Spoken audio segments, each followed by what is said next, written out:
stream out. So we're just here with me. So hello, welcome to the live stream.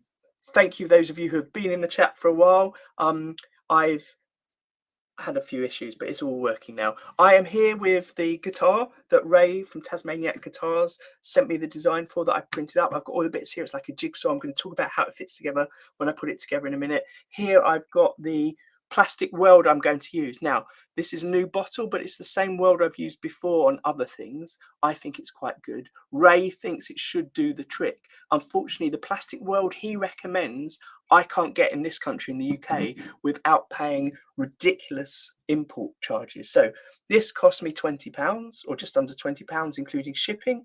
The one Ray recommended was over £50 for a bottle about the same size as this, which seems ridiculous. So I'm going to use that to weld things together. It does fit together like a jigsaw, but Ray says you really need to weld everything together. Plus, it's in two halves. So what Ray does with his designs, I've noticed, which is different to other designs, and something we're 100% going to talk about in tomorrow's live stream on the Guitar Builders Collective, when we go in depth into 3D printing, and particularly focusing on printing once you have the file. We're not talking about design, we're talking about printing and all the elements in it.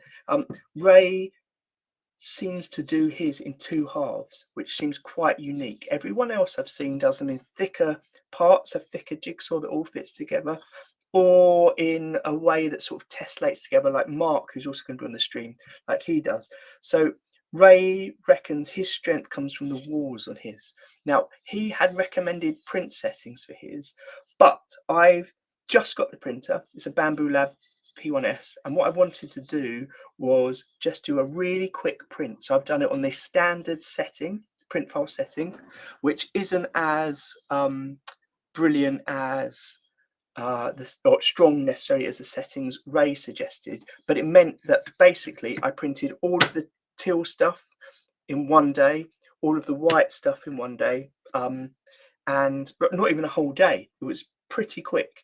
And if I put it on the different setting, it would have been longer. I'm doing this as an experiment. Hey, Aaron, welcome. This is PLA. This is PLA Basic from Bamboo Lab.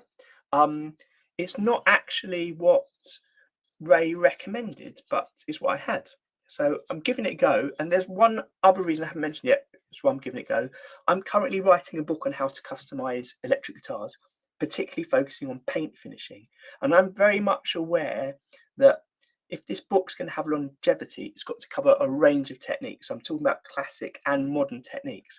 And one thing I'm keen on is looking at how we can paint 3D printed guitars to get different types of finishes on them. Now, I'm very much appreciate with Ray's designs. If you haven't seen them yet, I've got links in the description for Ray's designs. Hey, Ray's in the chat himself. Ray, with your designs, one thing I really love is the way on your tops you often have really intricate designs, which are part of the way the sort this out. Part of the way the design works, the print works. So it prints in different patterns that you piece together, and that kind of covers the way everything's fitted together, but looks awesome. What I want to do with this simple print, which I'm not sure how well you can see it on here, it's got those layer marks because I did quite big layers on it. I want to see how easy it is to paint, fill, do something to this to give it a different finish. So this was a very basic print. I'm going to do a print at Ray's recommended settings as well, which is a guitar, which might end up as a guitar I keep as it is, but potentially it's just another one to experiment on with a different finish for this book. Right, so I'm going to get on with gluing it in one moment.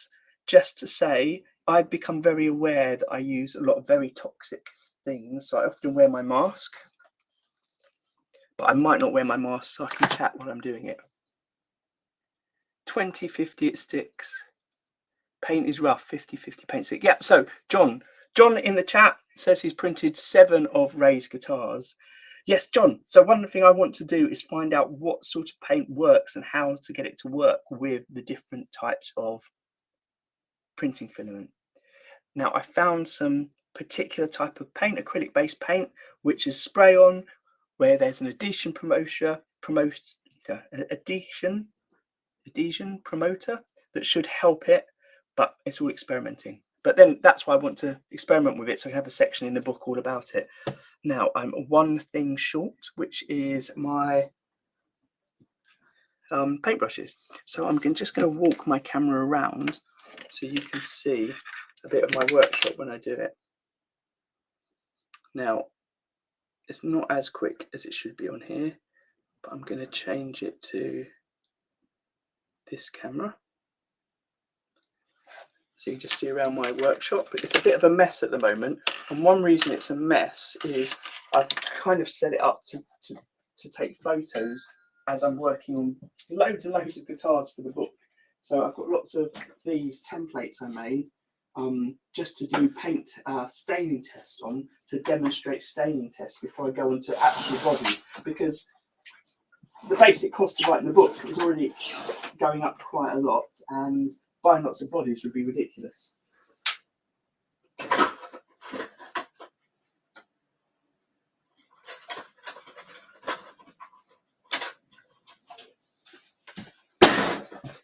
Sorry, I just realised that as I walked away then, because my mic stopped working, I'm using now the mic from my camera here, you wouldn't have heard that very well.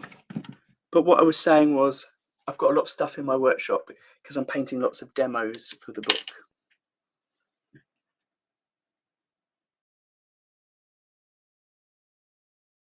So Owen's talking about high build primers. Actually, the paint that I like to use on guitars as a primer sometimes, it's an acrylic based primer, but I think is brilliant, and there's a few versions of it, is by High Coat, who's a British based or UK based supplier of paints or maker of paints for cars, for bodywork. They have a special range called the Body Shop range, car body shop range, which I think are very good quality. And one of the things that makes them really good quality is the fact that they are in great cans with great nozzles. So not just is the paint good quality, but the way it sprays and finishes is excellent. So they also do clear coat, which I use a lot of. I think they're the ones I'm going to experiment with. They do the edition promotion as well. Right. I am going to start. So I'm going to turn my camera to the main one here so you can see what I'm doing. I might have to angle it a bit more so you can see my workspace. Basically, this is my desk, but it has this fold out bit that I often lean on. It's quite good because I get my legs under it when I'm working.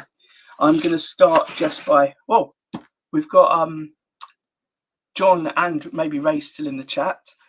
I was going to start with the back of the guitar, the white pieces, and piece them together first. That seemed logical because I've not done it before, and it seemed to make sense to start with something that wasn't visible as much. But like I said, this is an experiment, my first one, so I'm not too worried if it goes a bit wrong.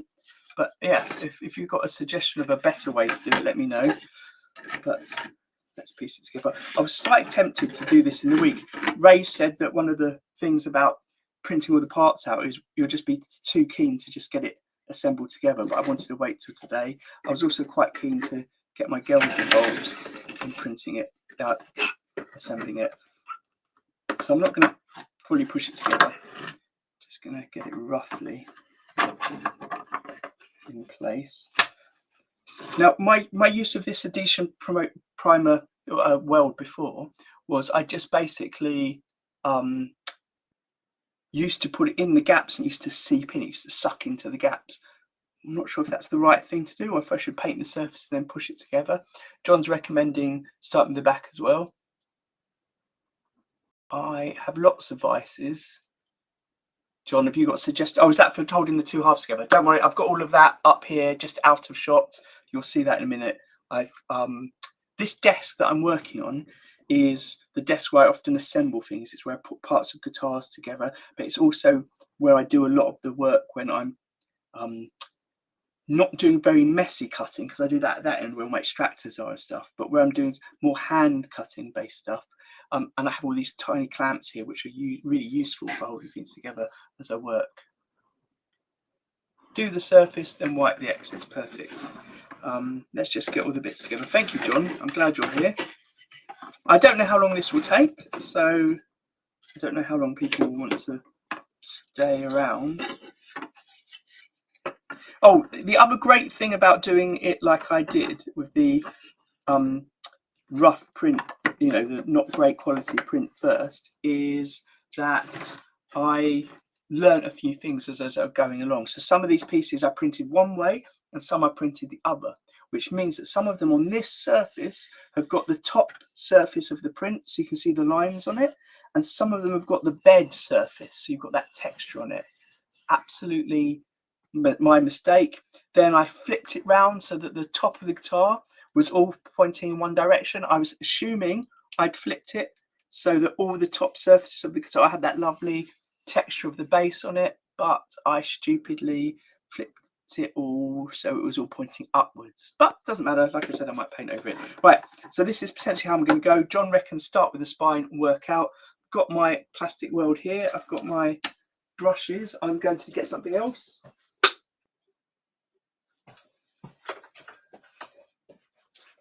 Which is some kitchen roll to wipe some stuff up with. Like I said, I should really be wearing a mask, but never mind. If you're doing it at home, wear a mask.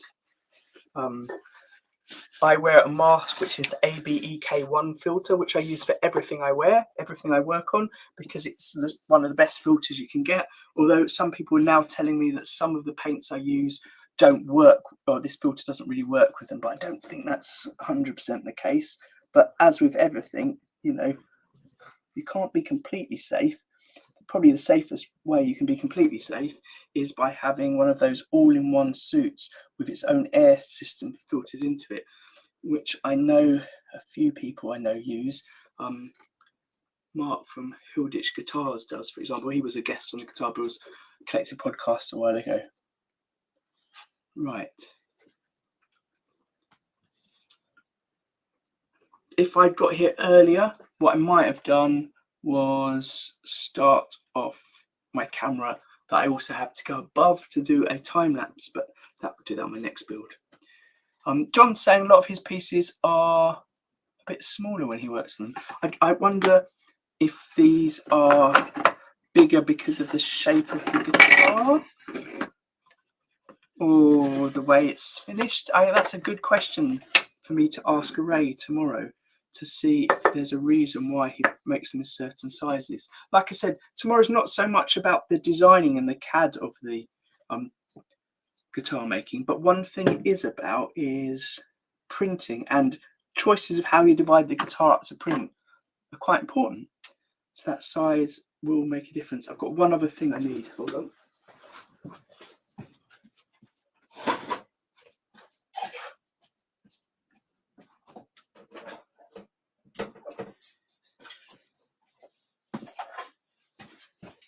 I need some pliers for the support.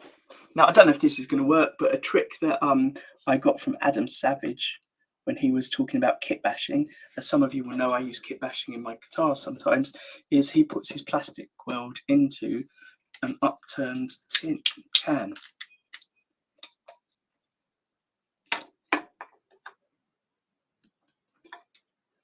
Just to hold a little bit of time. Oh, so. Oh, yes, of course. Of course, John's just said in the chat, the reason his pieces are smaller is he's printing on a mini printer. And I've got the Bamboo Lab P1S, which I think is a reasonably large size compared to their home printer bases. So it probably has got more space to print larger pieces.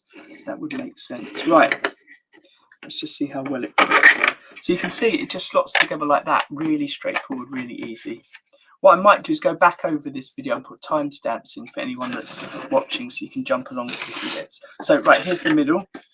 Here's the top horn, the bottom horn. Call it the horn. I don't know if it's really a horn. Aaron, who was in the chat a minute ago, just before work, is a regular on the Guitar Bros Collective. He was one of the original hosts along with me. But because, like Ray, he's based in Australia, he can't be on every week at the time we do it. Basically, we can't get a time that fits all the time zones for the different people that we have on. Now everyone's clocks have changed, so it's easier that we do once a month which suits him and Ray in Australia. The rest of the time suits the rest of the world, really. But he started doing a lot of 3D printing recently. So what I can see here, obviously, is when I'm putting things together, I mean, I'm literally going to say the obvious things here, but it's my first time doing it, so I might as well. When I'm putting things together, if I want to get it really flat, I need a really flat surface to work on. So this surface is pretty flat. I cleaned it recently. I'm using this messy looking surface for backdrop for some of my photos for the book. That seems right. Let's put a little bit of extra in. See if it seeps through the gaps. This may be something I regret because maybe it will affect the surface. I don't know. If I start getting high, I think possibly that's not a good idea. I can see it affecting the surface.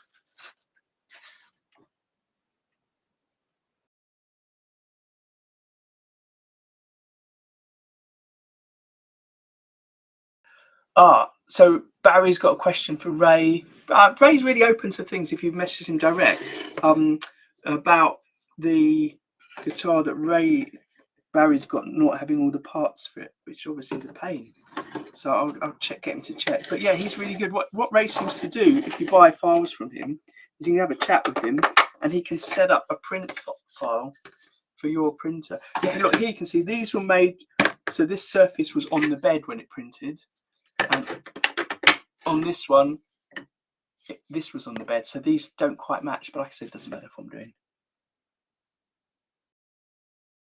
Yeah, and John's just confirmed I don't want to put any on there because it does melt the surface, which means the weld's working. I wondered if that would help it seep into the gaps, but I don't really want to do that.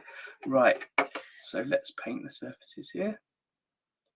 And as John said, you want to paint the surfaces that aren't visible. Now, I actually should read up on this.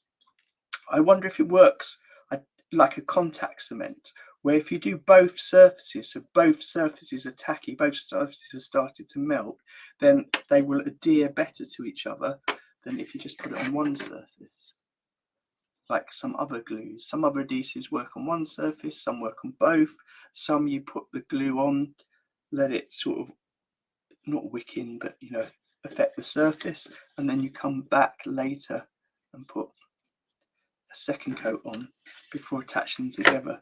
So the first one's like a primer coat almost. I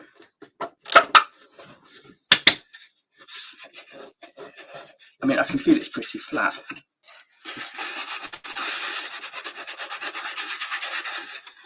And what I guess I should check, so this is great, I'm doing this because it gives me questions to ask tomorrow for assembling, for the chat tomorrow that we're doing, the deep dive into 3D printing, is how does this actually work? Like, I'm putting the weld on, it's welding together.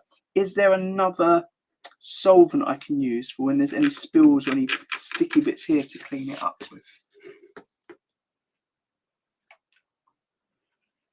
Right, John says one surface is fine. If it's like side grip, then it's very adhesive. Side grip is the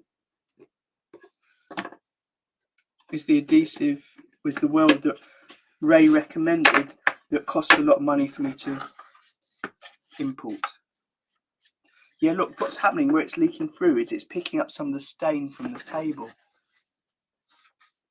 That's obviously a little bit of the weld has gone through there, so the solvent's picking up a bit of the table. So that makes me think now I don't want to be flipping it around like I was about to do, because I don't really want to get the surface here with spots that where the weld's linked through and it's picking up the varnish. But at the same time, like I said, it's just an experiment and I'm going to be painting over it all. So I'm going to lift it up like this. I don't mind this surface here getting any of the weld on it because it's not going to be seen because it's between the two surfaces. And now one thing I would say is I printed this in PLA Basic. I printed it at the standard setting, which is not the setting necessarily that Ray recommended, and it feels quite light to me. Ray was saying some of the guitars can feel quite heavy, so I reckon that must be because of the settings I've got with the infill setting and the thickness of the walls maybe, but maybe I'm wrong. Maybe it's just the choice of materials. while I'm here, there's a little bit that needs to come out.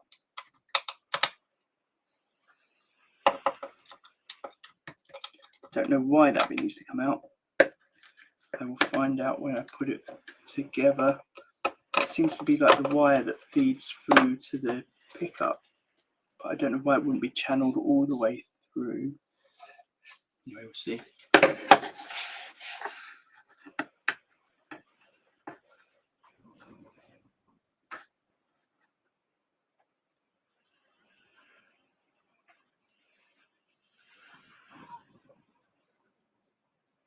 Yeah, so John said, did I 15% infill? I need to double check what the standard settings are on the Bamboo printer, but I think it is 15%.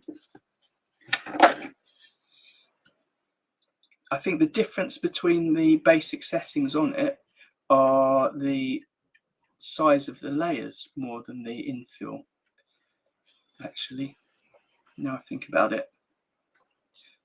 So what I should say is I have used the Bamboo Lab for 1 week before getting this. I used it quite a lot, which was the first week I got it, and I only printed things through Bamboo Lab's software, makerspace thing, I forgot what it's called, Maker's World, which meant that all the files I was printing had their own print files ready for my printer, so I didn't have to set anything up. I just had to press a button, and then I printed.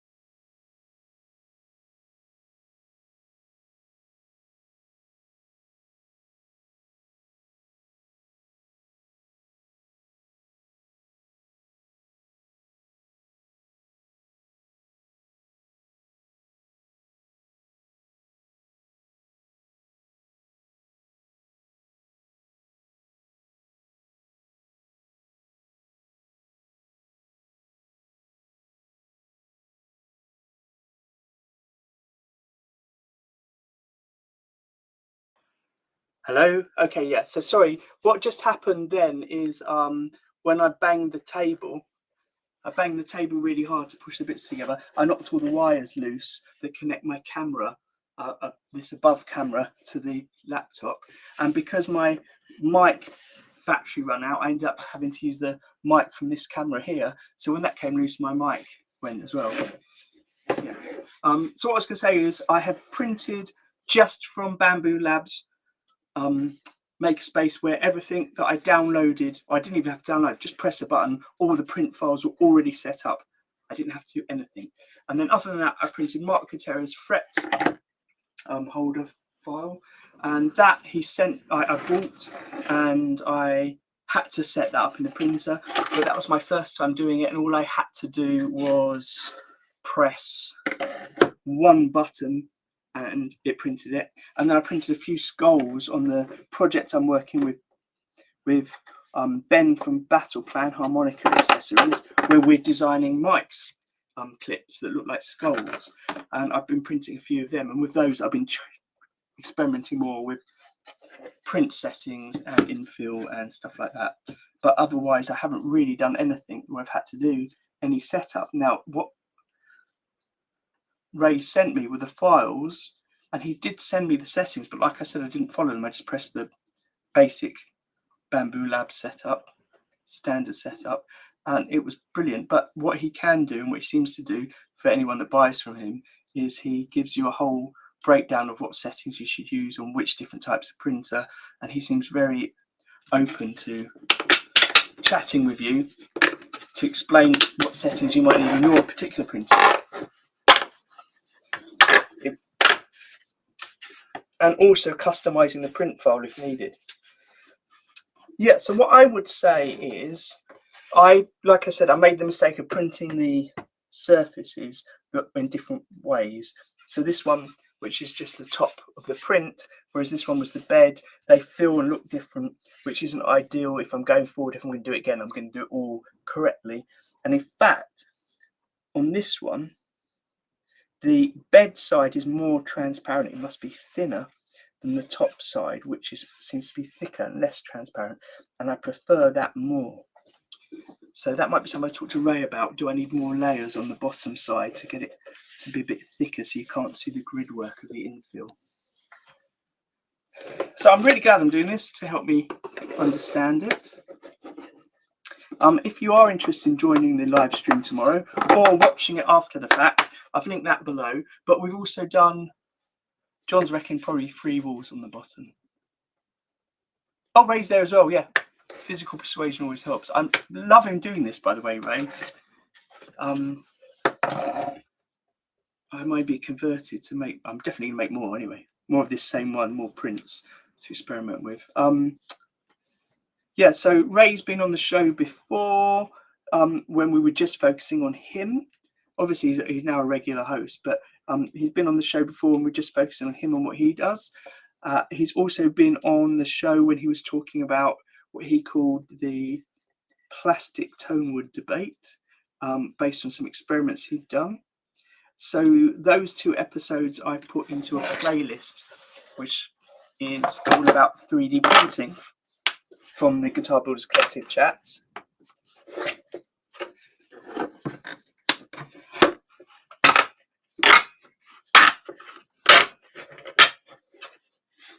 And that playlist also includes Ben, who I just mentioned from Battle Plan Harmonica Accessories, who is the first person we really got on to talk properly about 3D printing. And his episode really gives a very basic breakdown for total beginners of how 3D printing works. Whereas everything we've done with Ray is a little bit more advanced. What we're doing tomorrow is even more advanced. I've also put in that playlist Jack from JC Guitars, who's also on with us tomorrow. We didn't talk a lot about 3D printing with him. We did a little bit with jigs, but we talked a lot about CAD because he does a lot of CNC and CAD work. So that still is relevant. And as we've been discussing in our private chats, the people that are coming on tomorrow, I think we're going to have a future episode all about CAD and design work. Right, that looks awesome. Yeah, I definitely prefer the finish that wasn't the bed surface. I tell you what would be great is I tell you what would be great is I definitely want to at some point print one of Ray's ones where he does those interesting surfaces which are patterned that in effect cover all of the joins. I think they look so cool and I'd love to see how that works. Anyway, right, so I guess Ray, John in the chat, the best thing to do now is assemble the front and then put them together.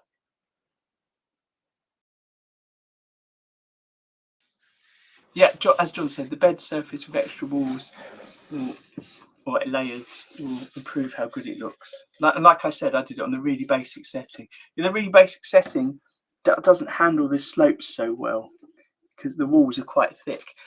Basically, the way it's described on the bamboo settings is how good it's going to look with a final print. So the basic setting, it just says you're going to see lots of layers. And then as you go through the different settings, it says you'll see a bit of layers or you won't see any layers. It just describes it based on the layer visibility. Right, let's go on and do this side.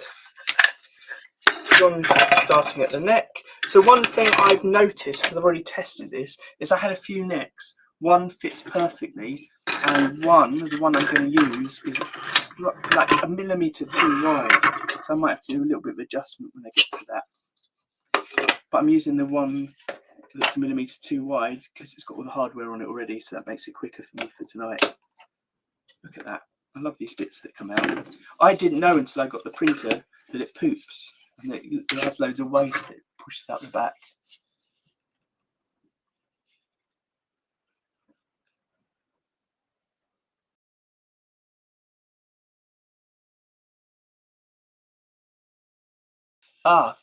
Ray's saying assemble the top on top of the back piece. Oh, let's read back for this. Where's my... Well, I'm glad I'm doing this live with some help here.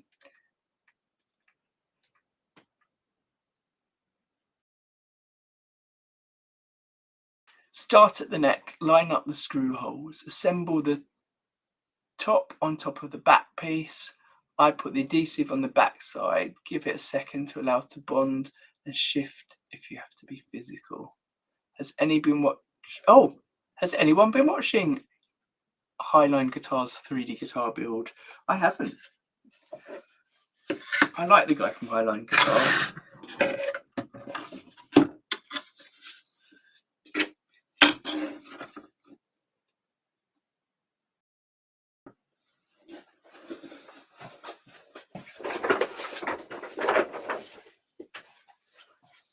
I've got a load of these that I rescued from my children, or from the bin when my children don't want them anymore.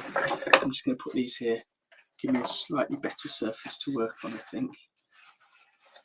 A surface that may react really lovely with the plastic world.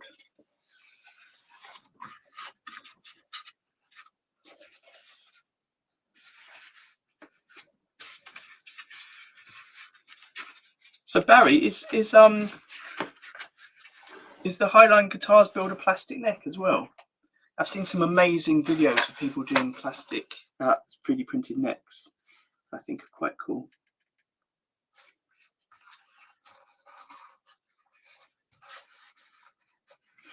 So this is where I was going to use my clamps. So like I said, I've got a load up here. Should I bother?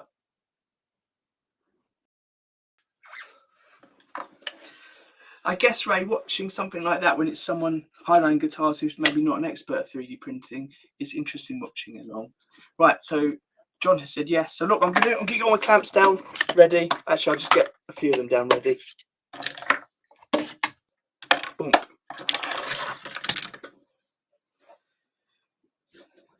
The orange theme of my workshop there.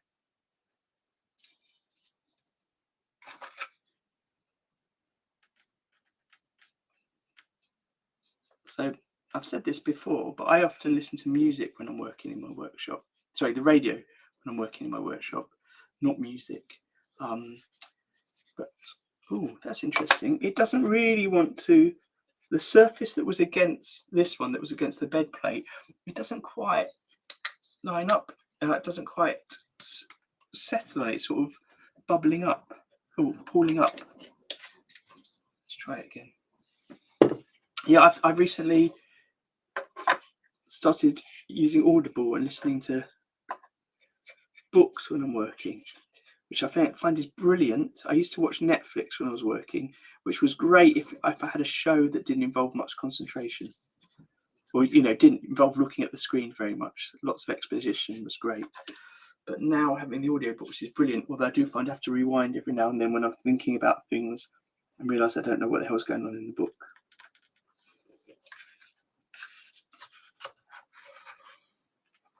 Yes, so I'll describe what's happening here. I'm putting it down. I'm feeling the edges, and what I can feel is it lines up really smoothly, really nicely. It's actually not very hard to do that at all. If I was doing something traditional, like, so for those of you who know, my background is an artist. I used to make sculptures. Often I'd be working in parts like this, where you're putting two parts together on a mold, and they would have something that lets them key into each other. So for example, this is going to go here now, but it keys into this side, like the jigsaw piece, holds it nice and tight in place. But if it was a mold that I was working on, a traditional mold would have indents in here and matching lumps in there to tie it together. So when you put it together like this, there's no doubt you're getting it perfectly in place. I'm not sure if that's something that's needed, or if it's just an extra pointless step, complicated step. Yeah, John said make sure the wire holes have had the supports removed. I went round on that piece. Let's do all the pieces now to make sure.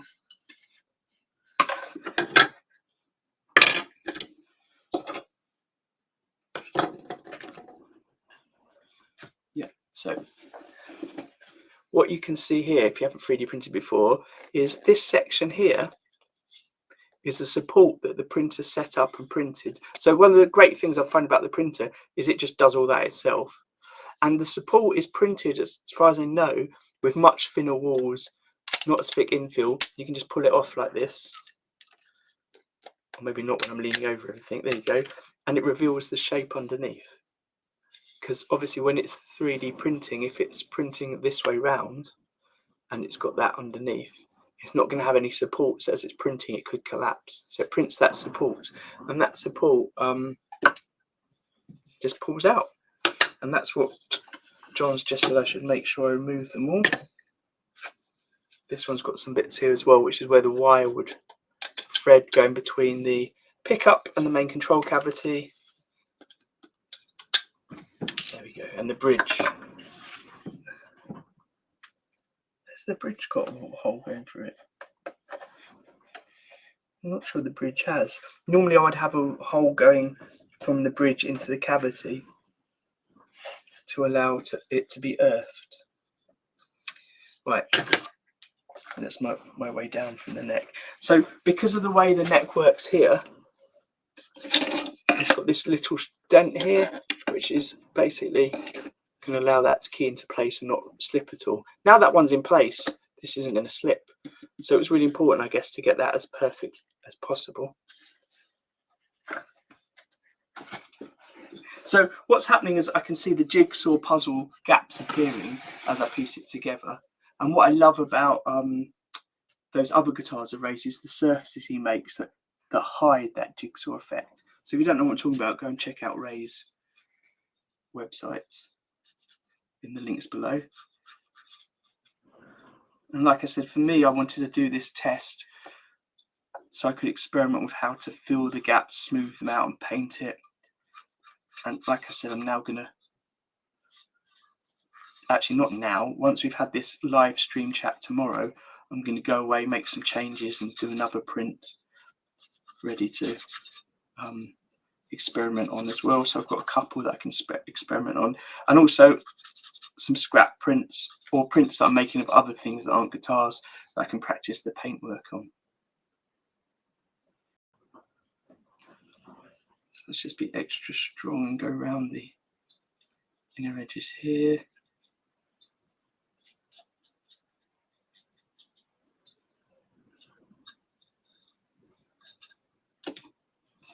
I guess one thing you want to do is make sure you don't splash too much so it goes on the surfaces or anything, anywhere where you don't want it to be. And I probably should wear gloves. I know I'm talking about wearing a mask all the time. I also wear gloves a lot. This looks like a piece that needs a little bit of a squeeze.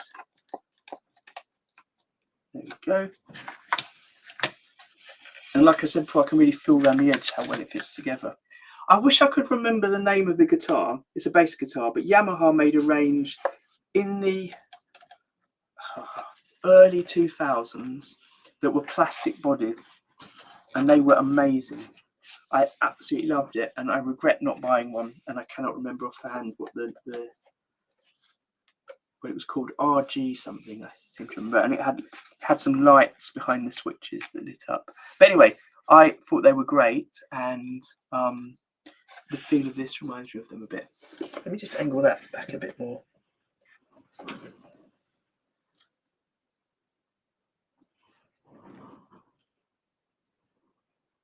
Oh yes, Ray, you're 100% right. You don't need to ground the bridge because the pickup is grounded, and the pickup base plate is grounded to the bridge. Can be grounded to the bridge if it's not already, but it should be through the wires that go up in it. I'm just going to walk over here to look at my other screen.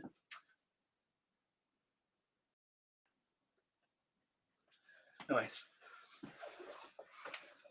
I'm really annoyed that I didn't get to set up everything properly beforehand, but never mind.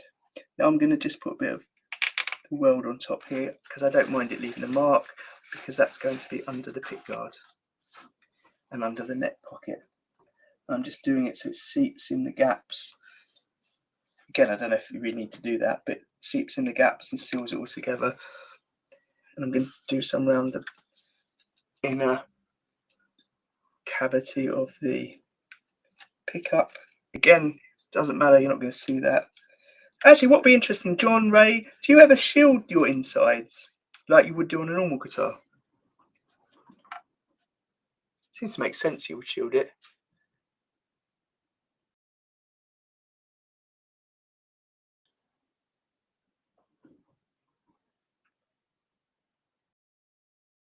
Always shielded, yeah. So that's the thing. I got shielding tape here, but I normally now use shielding paint. So I wonder how well the paint will work on something like this. I'm just going to leave that a minute. Because where it's clamped there, I'm just going to leave it a moment when I run some round on here. And if I put it on thinly, it might wick underneath into the gap and seal in the gap. I just have to raise this a bit so I don't glue my clamps to it. So what I'm doing here, maybe Ray or John or someone could say, is this just overkill, running it around like this?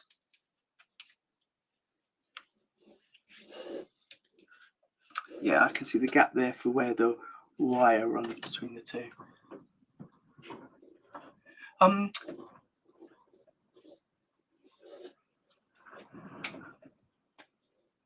just going to double check on this other screen that it's playing properly.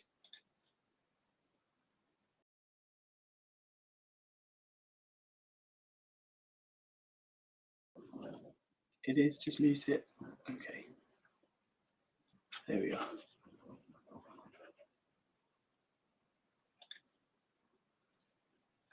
I do have slight internet issues in my workshop, so hopefully the picture quality is okay. One reason I have the internet issues on evenings like this is it's pretty rainy and windy out. For some reason that seems to affect it. Great, let's try the next piece. Now this is a piece that really shows, look, you can see all the layers there. And the reason all the layers are there is because I did it on the most basic print you can, which, like I said, was good because it meant I could print super quickly to get this done in time, but it also meant that I've got that thing that I can experiment with to see how I can cover up marks. I'm going to do another print run of it all where it's really good quality. Excellent. I do love these colours. Oh, the pickguard, by the way, Ray just sent me a new file for the pickguard. It's plain white, but he had sent me one before, which also did a print of, where I did it as like a 3-ply. So it's got that blue, that teal stripe in it. And what I thought was really clever is I thought it was just going to be 3-ply, but it's not. It's just the teal just goes around the edge. It's not on the inner at all. Very clever.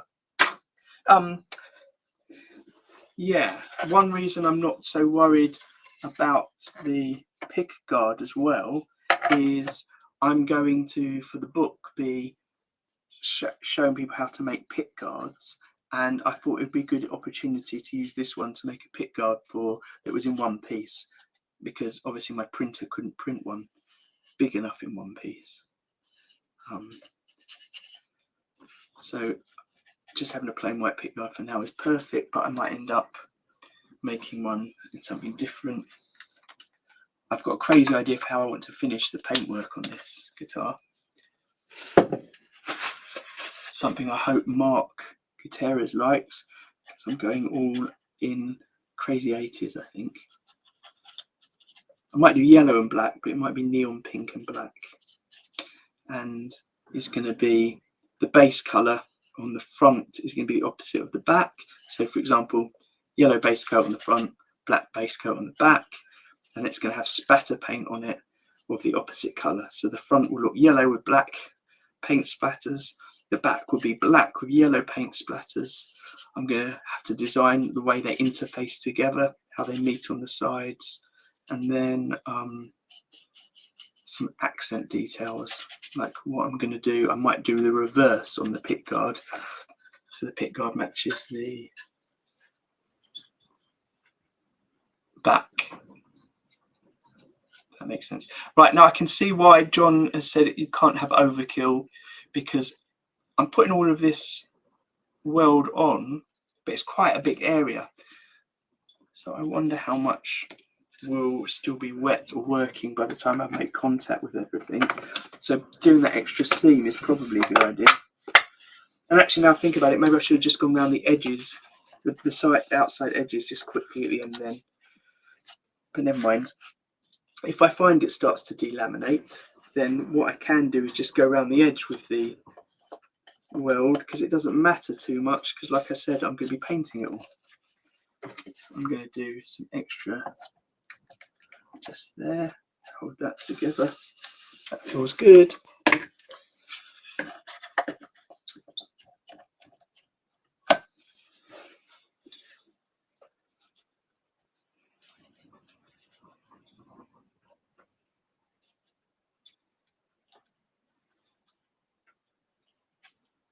Look, if anyone's watching this in the future, not in the live stream, let me know in the comments, have you printed a 3D guitar before?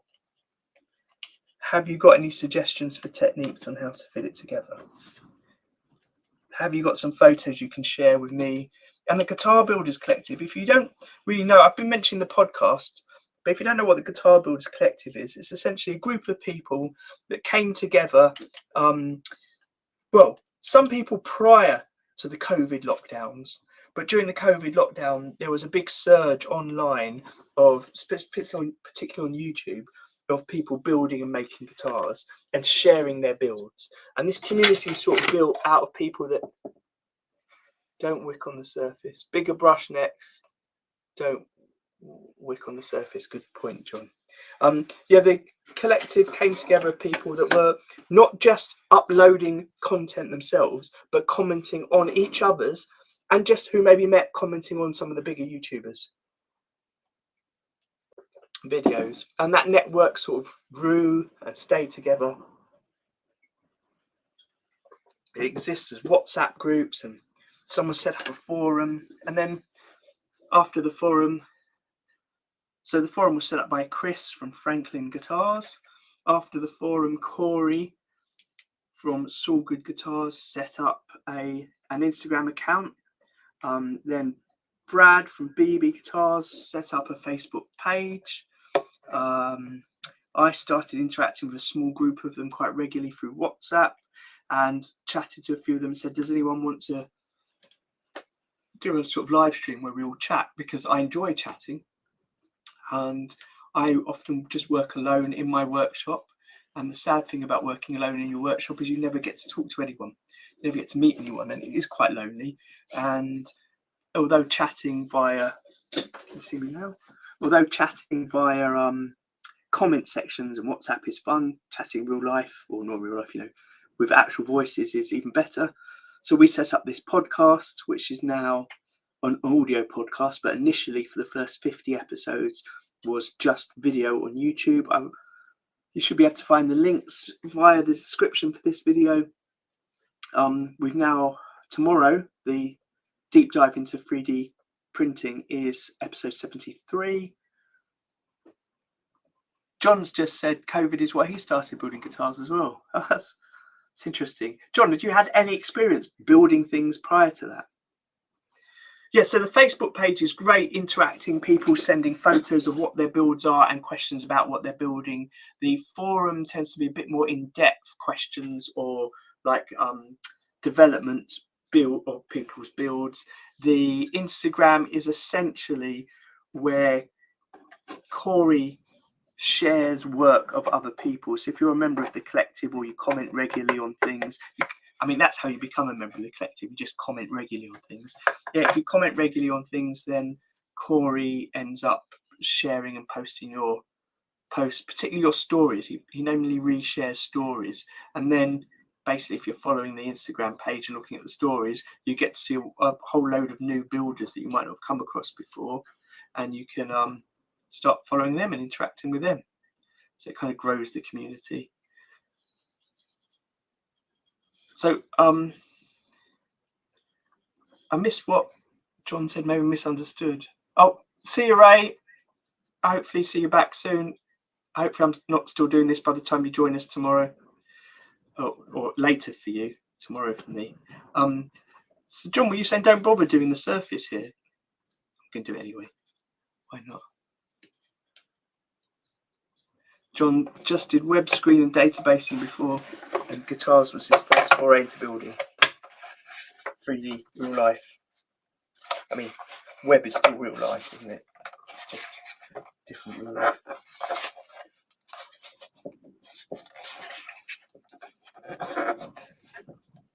So it actually goes together. Once you push it together, these joins, the jigsaw joins, are pretty smooth. I like it. John said his first bass build folded in half. My very first, so I started getting into guitars by painting guitars and customizing guitars, and my very first sort of body that I built, I didn't really understand intonation properly, because I was just experimenting myself. I took apart a guitar, made a new body, stuck it back together, and it didn't really work. And the reason was I didn't know what intonation was, and I hadn't really positioned things logically or correctly. It looked right, but it obviously wasn't right.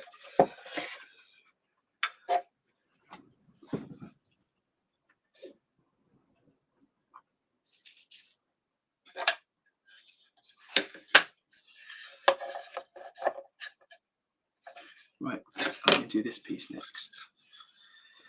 How does it fit on?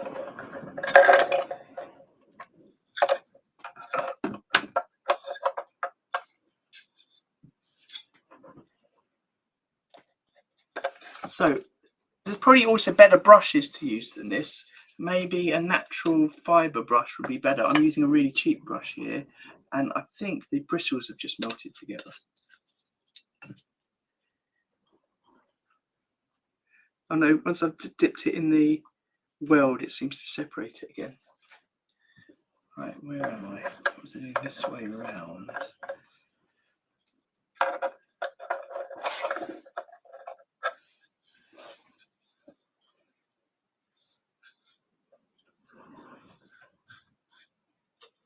Yes, brush size seems to be important. A bigger brush size would have helped this a lot.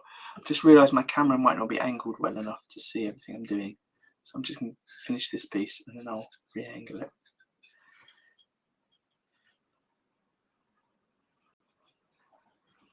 Oh, I just got a good whiff of the weld. Lovely stuff.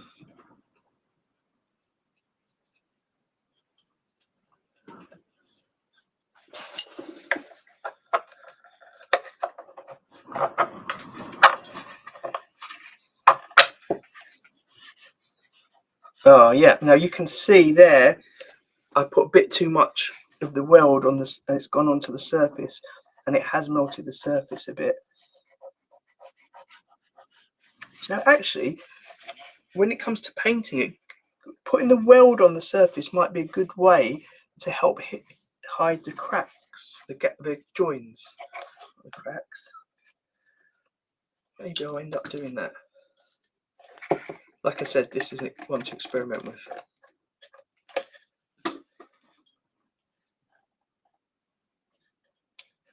You see this bit, this base bit, which is blue and not all white, is because I ran out of my white filament and I couldn't be bothered to wait for more to come in.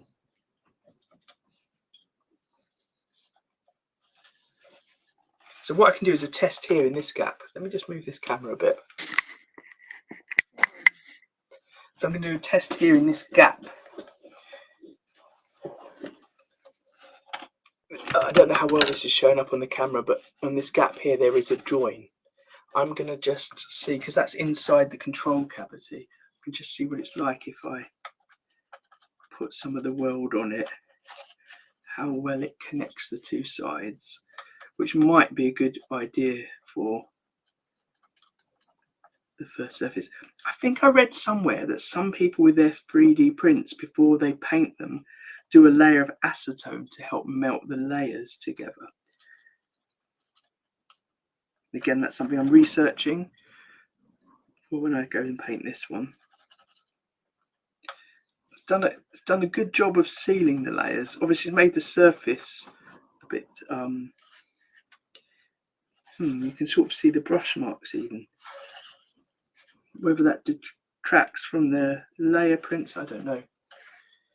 But that has definitely helped it link together.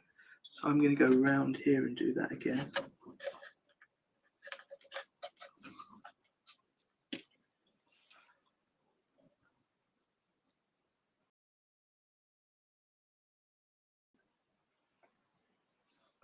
Let's just read back in these comments here.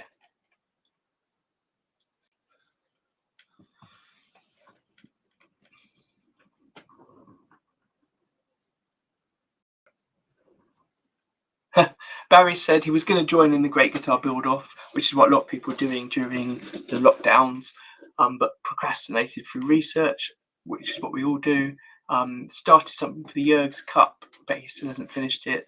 No rush to finishing it. It's for the Yergs Cup. It's all about just the pleasure of building and not being too precious about things. Just an excuse to make and chat with each other, really. Yeah, natural fibres like horsehairs might be better for the brush, says John. The sealing it like that might help with the shielding. I am going to, for today, not shield it. I'm just going to put everything together and just see roughly what it looks like. But yeah, when it comes back to shielding, I imagine the tape's better, but I'm going to try with the cavity paint I use. Don't acetone PLA, it just degrades the PLA and doesn't help with the finish. Bondo or wood filler, if you're going for that kind of finish. Interesting, yes. I use often, well, Bondo, I believe, is a brand that you can't get in this country, but I use a flexible car filler on some of my guitar bodies when I'm working on them, and that seems to be like an ideal thing to use on this, because essentially it's made to go on car bodies, including bumpers and things, which are plastics. Right, nearly there. It's taking longer than I thought because I'm chatting so much and getting distracted, but I'm enjoying that.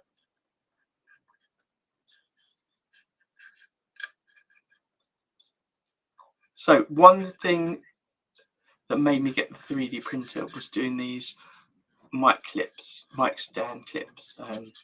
I'm doing with Ben from Battle Plan Harmonica Accessories. But the other thing that encouraged me to buy it was the sales, was listening to Ray chat about 3D printing, and then it was going online and discovering how many luthier tools there are available to 3D print. A lot of them for free and a lot of them very cheaply. And I thought, do you know what? Some of those tools are tools that I have already, but some of them are tools that I might end up buying, and they're quite expensive. But the 3D prints being free or very cheap made me think maybe it's worth it. Like some of the necks I'm carving for a future project, I want to carve in different designs, different shapes. And Stu Mac, for example, do neck carving templates, but there are some companies that do 3D printed neck carving templates, and they were free. So that would save me potentially 150, a couple hundred quid. Maybe it's 150 quid really for all of them. Oh, I just splashed there. You can see the splash marks, but it's going underneath the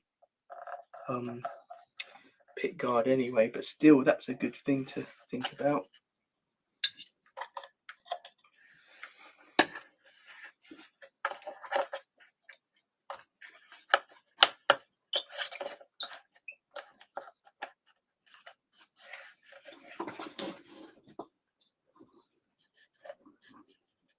So I wonder if there's information on this plastic weld of how long it takes to do its job. I guess it all is slightly irrelevant because it depends how thickly you put it on and how big the surface areas are, maybe. Oh, perfect. I love it. That last piece. Oh, that's satisfying.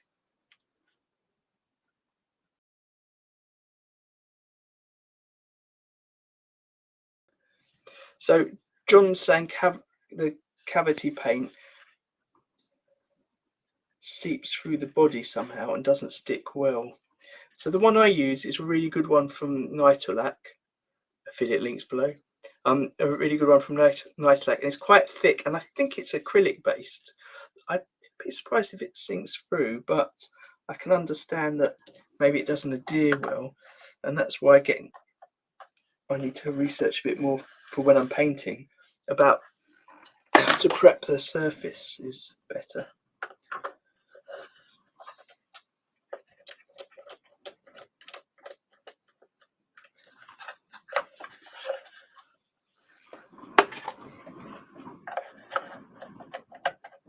you know what I should have done while I was doing this? I should have charged my microphone up so that I can walk around when I get all the next bits and you can hear it.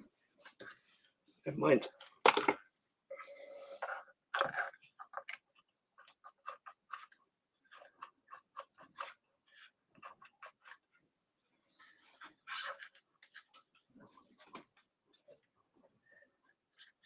So something's gone wrong here.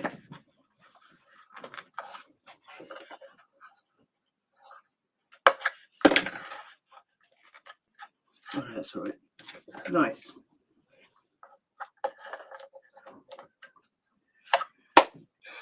Here we have. Yeah, it's water based. I'm surprised it seeps through this one. Where is it?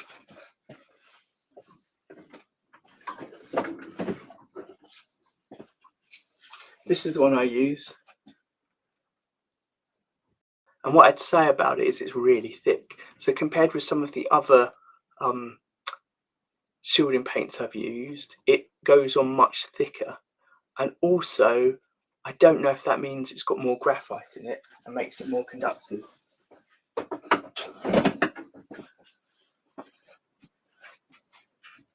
So lesson learned, for live streaming, charge my mic.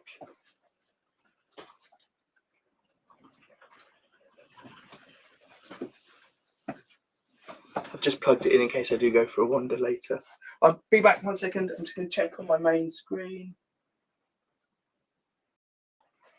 Oh, I've been streaming for 72 minutes. Amazing. Thank you everyone that's watching.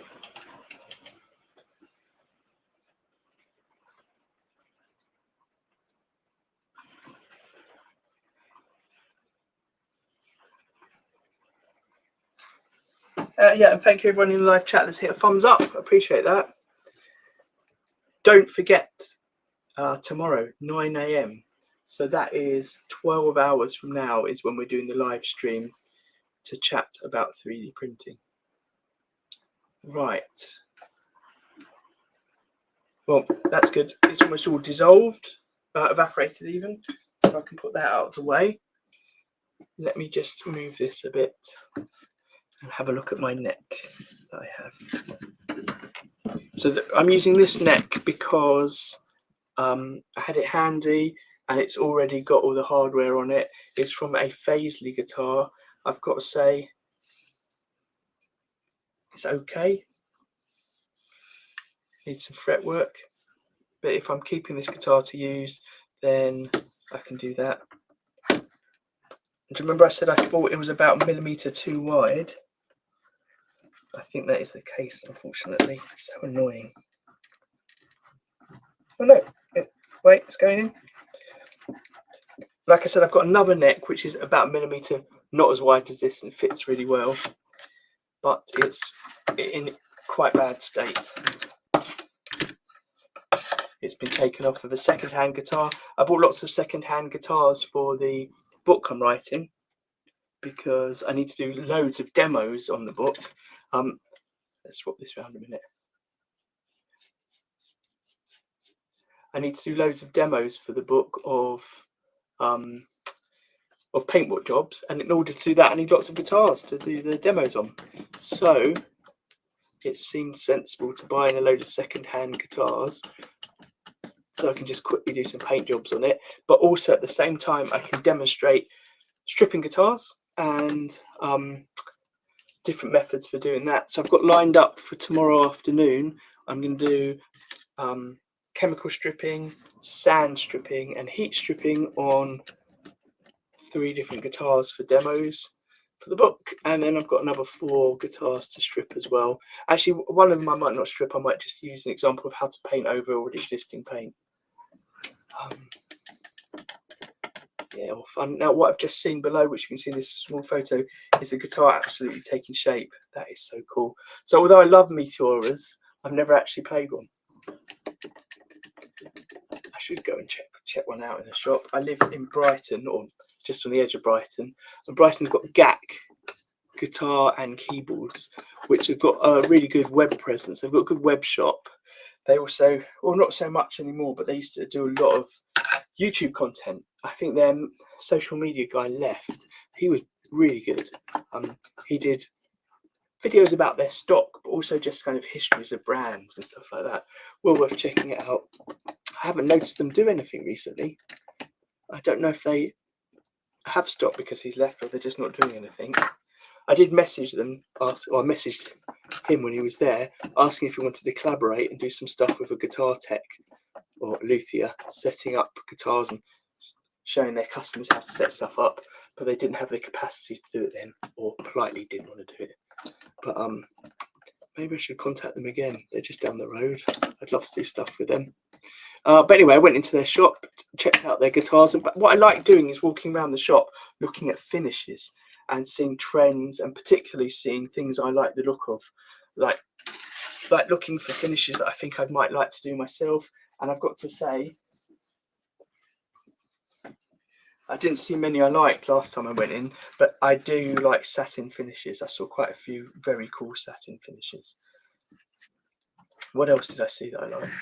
Oh, I saw something I didn't like. I saw a Telecaster, a Fender Player Series. It wasn't that cheap, and the bridge didn't quite cover the bridge route for the pickup, which I thought was a bit rubbish.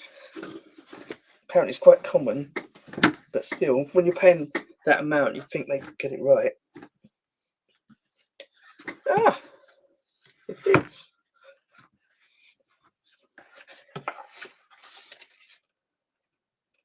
Oh, it fits, and the holes that are already in it more or less line up. I wasn't sure I'd have to fill it and drill new holes. Right, there we go. Let's look at that. I've got to say, this is so light. I can't believe how light it is. I'm sure Ray was talking about how heavy they are. It must just be the... Can it just be the way I printed it? This is so light. It's brilliant. Compared to the guitars I'm making at the moment, which are the prototyping stage, I've made them really bloody heavy. This is amazing. Right. Let's swap some things around here.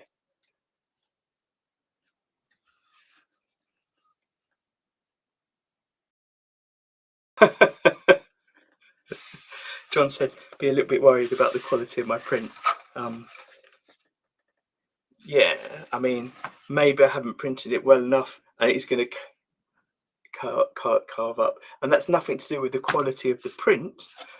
That's to do with my choice of, sorry, the quality of the design. That's to do with my choice of how to print it, which wasn't what Ray suggested. But anyway, we will see how under string tension it works. So I think what I'm going to do first is screw the neck on. So behind me, let's swap this round so you can see.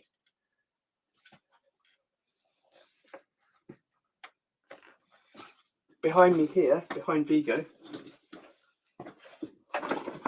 I have a wall of little drawers, and those little drawers all have things in them to do with guitar building. At the bottom anyway. The top's mainly to do with different screws and bolts that I sometimes use in guitars, but mainly use when I'm building jigs and things. But at the bottom here, I've got the top row is all gold, next row is all chrome, then it's all black, and that's just miscellaneous things. And then going down vertically, the columns have got different things in. So this end column here is neck plates. Let's see, I've got some old neck plates that I don't need to worry about too much for this. Let's put one on. Here we go. I've got an old Chrome Squire one. That'll do.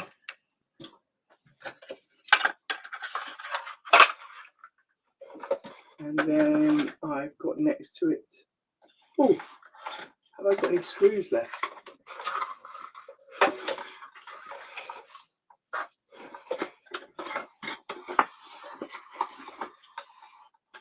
I've got some screws here.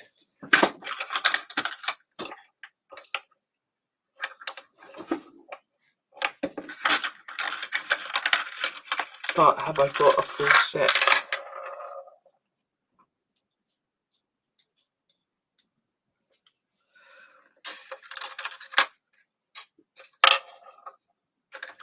because I've got 13 guitars on the go at the moment for various reasons, mainly for the book. I've got all the components for those guitars in their own boxes. So I've, for example, got 13 sets of neck screws in 13 different boxes. There we go. Those two are the same, those two are the same. That will do.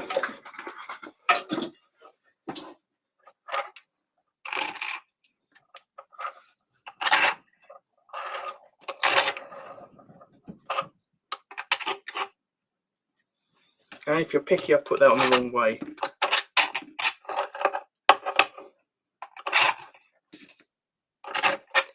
I guess at least with the squire on it, it's got a bit of a fender link. Hey, thank you, Owen. Owen is in the live chat tomorrow when we're building the 3D guitars. He's got a bit of experience with 3D printing. So see you tomorrow. Thank you, Owen. Now, as with anything, when I tighten my screws, I don't tighten them all the way, one at a time. I go round and tighten all four most of the way, and then I'll do the final bit.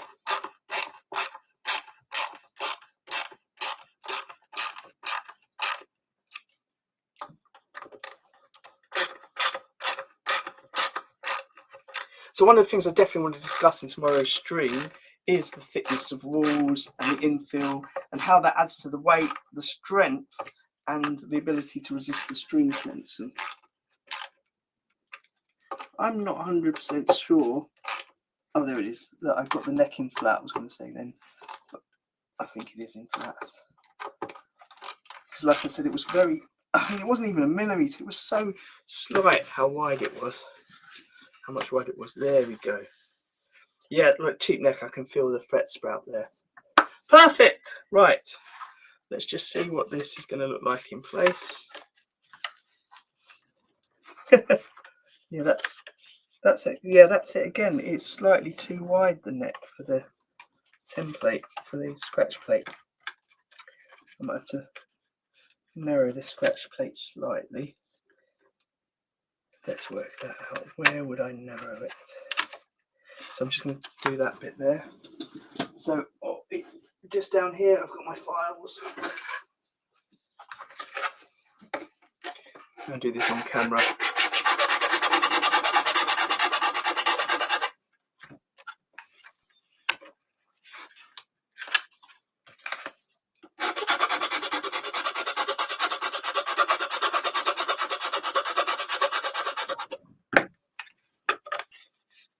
And for today's stream, I'm not going to go into the wiring it all up. I'm going to put it on. I'm going to put the bridge on and put some strings in. I may not even put.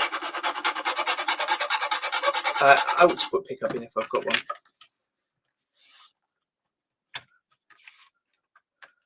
There we go. Only need a very slight adjustment there.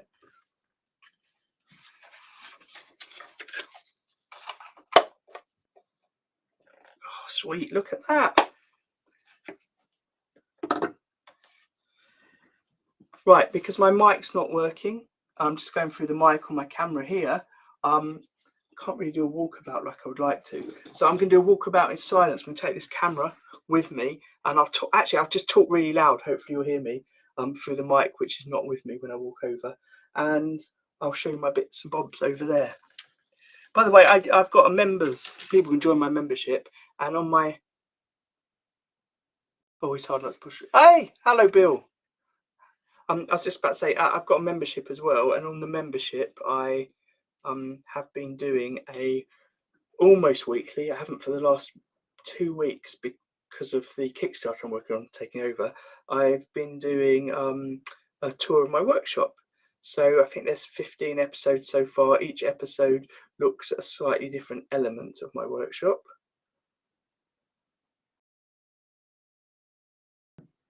So I have, for example, talked about these bits over here. I'm going to shout now, hopefully you hear me. I've talked about these bits over here.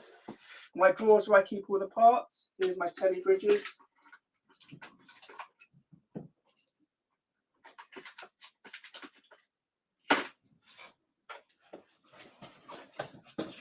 Here's the telly bridge. Boing. it looks so smart. I love it.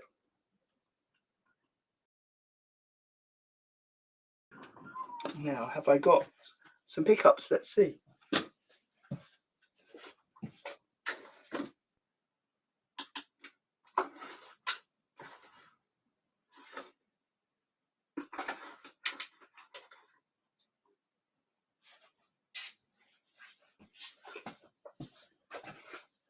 I realise now I don't have any telly pickups.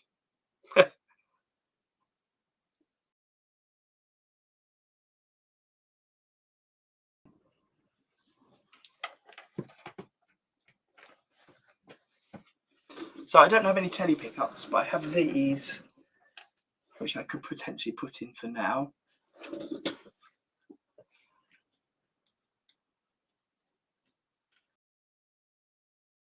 Yeah, this teal, I love this colour. Absolutely. Hold on, I've got a new box of it.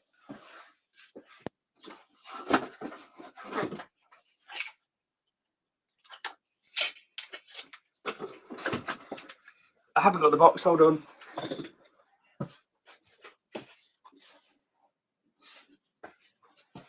So there it is. It's Bamboo Lab PLA Basic is called Turquoise.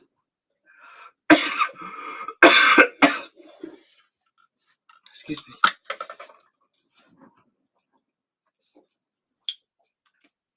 I do like it. It's not their matte one, but it does look kind of matte to me.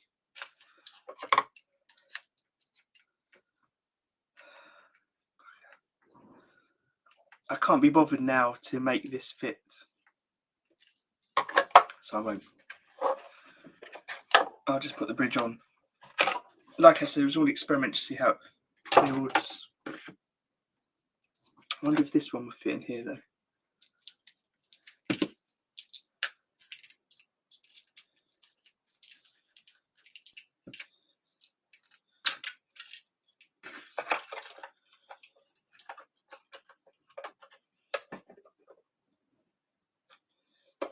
No, it won't. That's annoying.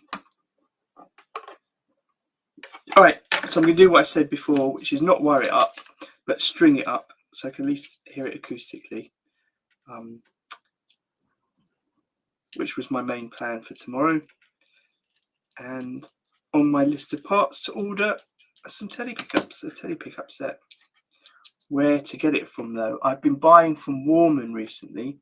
Warman are a UK based company. I think it's a one-man band, and they make pretty good pickups. In fact, I'd say really good pickups for the price. They are very cheap, and one reason they're cheap is they come wrapped in bubble wrap in a sort of really manila envelope. Nothing special. I quite like that. It cuts costs down. There's no sort of facade of fanciness on it, but they sound killer for the price.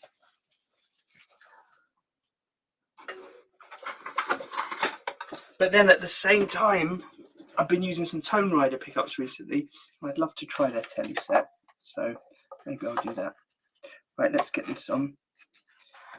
Now, I rearranged some things the other day, and there it is. Yay. I thought I'd lost my handy ball of wool. Actually, I should show you this while I'm here.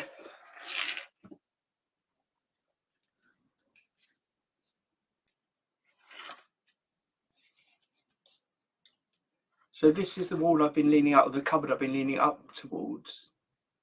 And that's where I've got my clamps I've been using. And I keep screwdrivers there, although it's mainly the 3 in the front here that I use. The others kind of back up. So I've got bigger clamps up there. That's the camera that I've got angled down. And I keep scissors, which I'm about to grab here. There's all magnetic strips. It's really handy. And then inside the cupboard is, on one side at the moment, is almost stains and filler. On the other side is some cleaning equipment. Then at the top, I've got things like my business cards and stuff.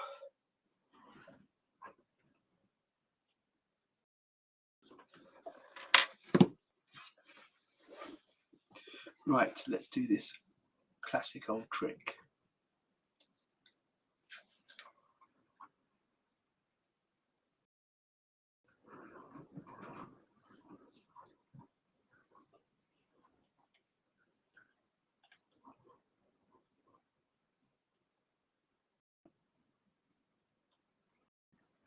Oh, so I'm just going to read over some comments.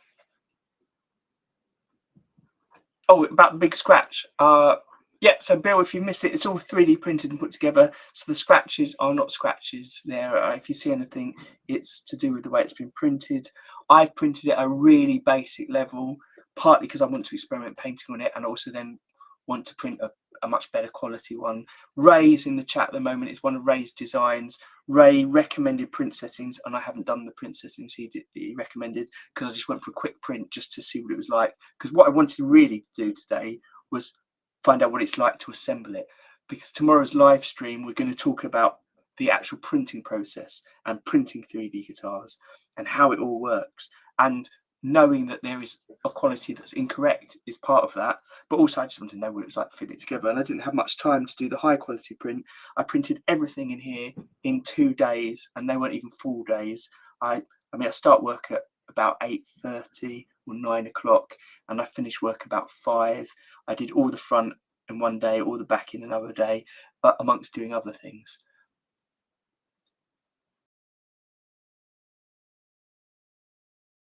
Oh, so Ray said he used the same white and blue on one of his, but he alternated it. So he likes it the front and back like this. One thing I like about this design, Ray, is the fact you've got the front and back, and you can easily print it separately like that. I think it's very cool. One of my favourite guitars I've ever owned as a bass guitar was a DePinto Belvedere bass, and it had a black front and a white back. Absolutely loved it. Still got it, but I've repainted it, so it's now got a yellow back and a purple front.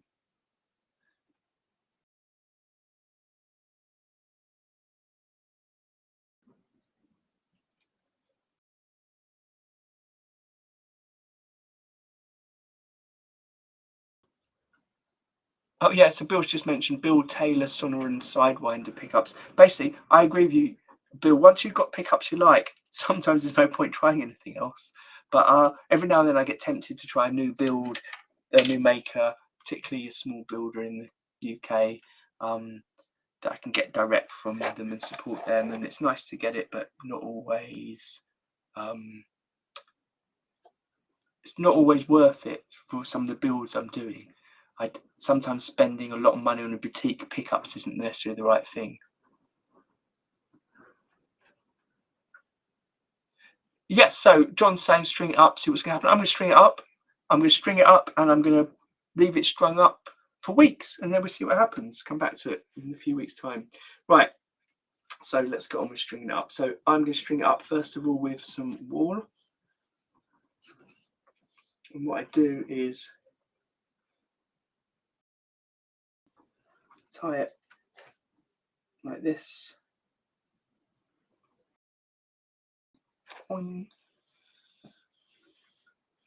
then I'm going to thread it through. Oh, you know that thing where people scratch a chalk board and it makes your teeth go funny? I get that with wool. That's just made my teeth go horrible. Right, so I'm going to thread it through the saddle. I was having a chat with Ray about these saddles when I was talking about the fact I want to use them. They had a bad rap online apparently, because it can be a string through model, but I use them as top mounts instead of string through. People don't like that, but I think it's pretty fine. Now, normally I do this on a guitar just to check the neck is straight, but I've already screwed the neck in. So that was a bit pointless. Anyway, I can change the neck if it's not. But because it's all been designed by Ray, it's already got the holes in it to screw this in place. So technically it should all be correct.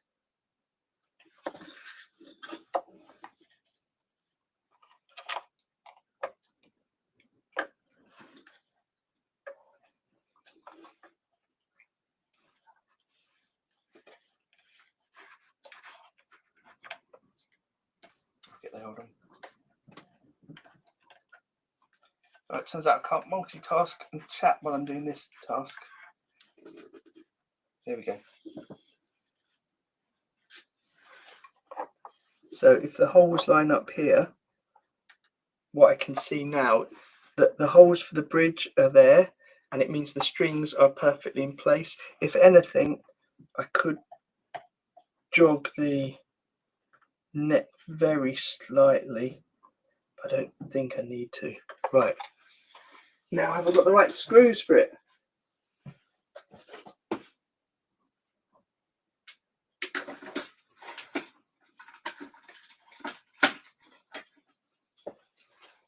Let's get the screws out.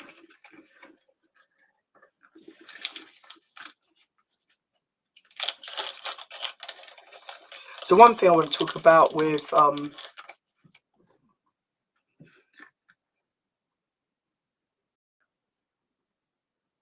so I'm just going to go back through the chats.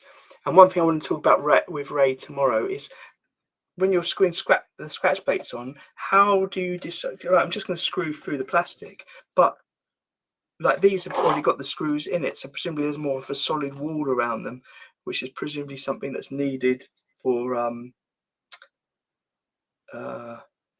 strength. I've just seen, Ray, I take it all back. There is a hole here that goes through for grounding the bridge.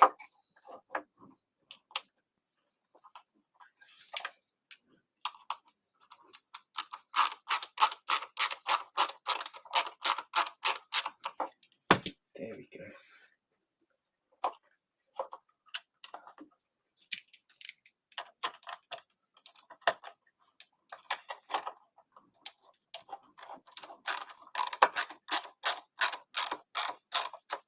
Oh, Bill said here.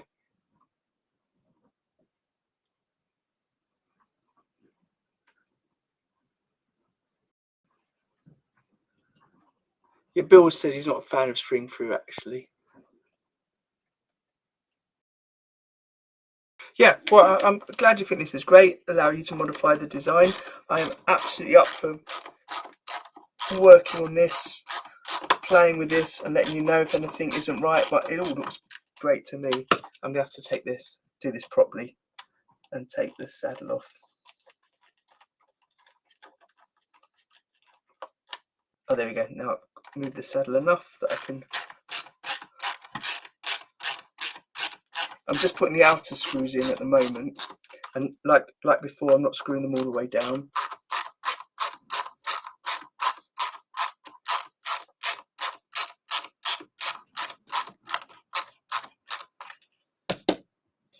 Then I can put the middle screw in. Yeah, I've got to loosen the saddles for that. It'd be good to hear from anyone in the chat or anyone that's watching in the future, leaving in something in the description. What do you think of this Meteora design? And compared to other Meteoras, so if you want to see some other Meteoras, go and check out, for example, Ray's page. Ray's got on Instagram, you'll see his orange Meteora, which is so cool. It's not got the telly set up, it's a different setup, it's brilliant. But also check out Fender's pages and see what you think about them.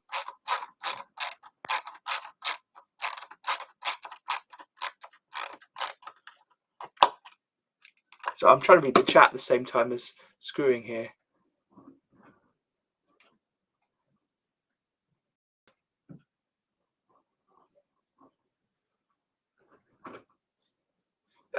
So this Paisley neck that I put on it, the reason I've got this Paisley neck is my friend Toby, who I might be collaborating on soon with a secret project, which you'll find out about. Well, it's not really secret, it's development of my original Jurg's Cup build, the Devil Bows. Anyway, he bought a Paisley in cheap, so he can have a cheap guitar body to put his aluminium neck that he bought on. I haven't played it yet, but apparently it's very cool.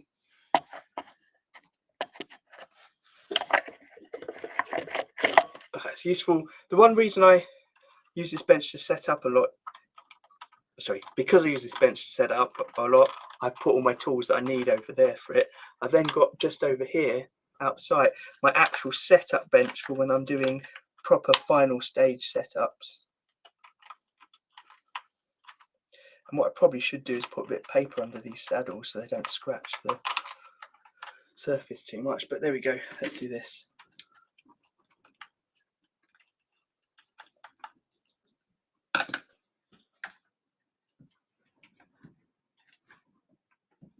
And one thing I do all the time in my workshop is when I finish with something, I just chuck it on the floor and then I sweep round later. But I'm right by the bin, so I might as well put it in the bin. There we go. I just put these back for them.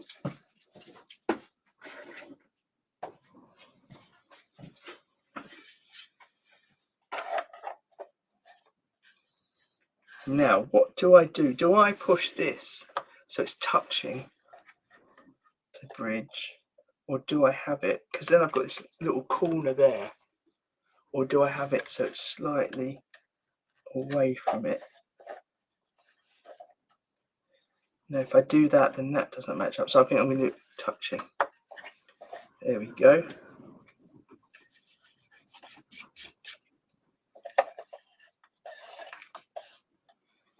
Yeah, so I'm not going to wire it up yet, as I said. Let's just get my little box of chrome scratch plate screws and do the scratch plate.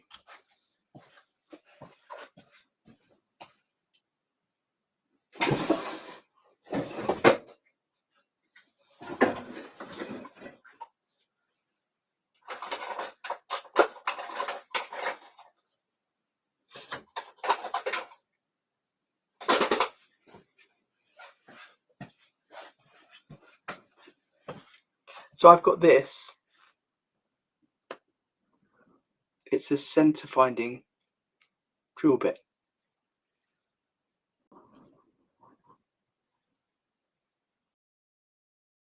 Or a reverse meteora might look pretty cool. What would you call that?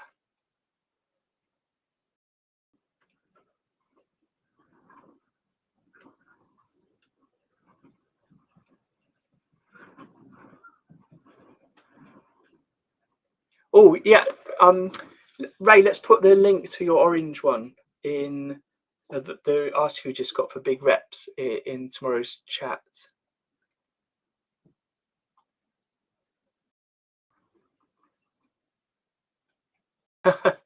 I never used to watch SpongeBob back in the day, Bill. I'm reading from the comments here. If you're watching in the future, you can read the live comments as they go on. But I now watch it a lot because my kids like them. Yes, I'm not worried about that corner there. I don't know if you were here when I was talking about this, Ray, but for the book I'm writing, I need to have sections on making pick guards. And one of the things I want to do is make a pick guard for this in one piece. Though I'll tell you what, you can't really see the join really. I know Ray sent me another version of this which links in a different way so that you don't have a hole here, a screw here. So it would just have the screw there and it has a little bit that links the two together so they clip together. But for ease of printing, I just went for this one. Because that other one would be in 3 parts.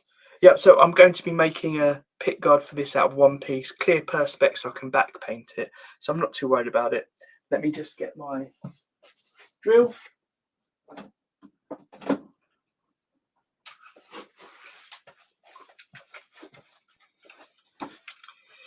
What I like about this material as well is I can really shift it around quite a bit here. It's brilliant. All right, anyway, let's stop me saying brilliant. So I can see actually with the neck and the way it's screwed in, I could have pushed it this way a little bit more and that would have given me an even better line for the strings when they go on. So once I've taken this apart and painted it, I'm going to fill the holes in the back of this neck and re-put it in place because I basically put it in with the holes as it is, and I think there is a slight give that I could push and do it. It's just a trick that you do on all guitars to do like that. Right, anyway, look, let's do one hole at a time. Here we go.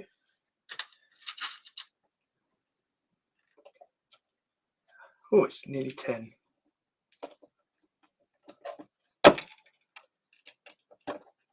Oh, wrong drill bit. Okay, I've got my drill bits just up there as well. Screwdriver bits, even not drill bits.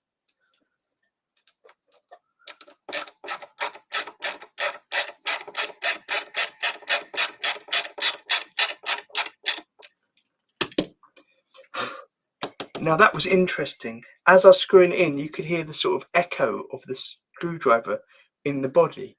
I wonder how that, if you hear that with the sound of the strings, like a hollow body in some way.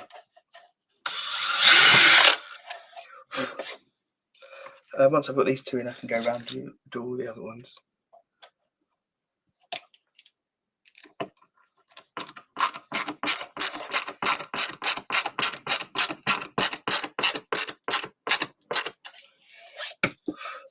That feels really secure to me.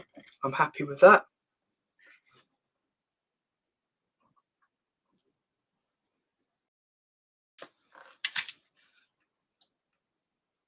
Did I look at them with a millimetre or two between them? I sort of did earlier on. I didn't talk about it. I thought that with a couple of millimetres between them, yes, what I didn't like is that could go forward, but it didn't give a big enough gap. So if I push this bit forward, I thought it didn't give a big enough gap. And if I push that back, that front didn't line up with the front of the bridge plate anymore. And I didn't like that. That's what was going on in my head. But saying that, absolutely go and have a look at Ray's orange one, where it's deliberately in two parts. In fact, a lot of his pick guards, because you have to print them in two parts because of the size of the printer bed, he designs them to be in two parts, and they look awesome. Yeah, you're right. But like I said, Ray did design a pick guard for this that linked them together, so it would pull it tight and you wouldn't have had that line so much there. But also, like I keep saying, I'm making a new pick guard for this in the end anyway.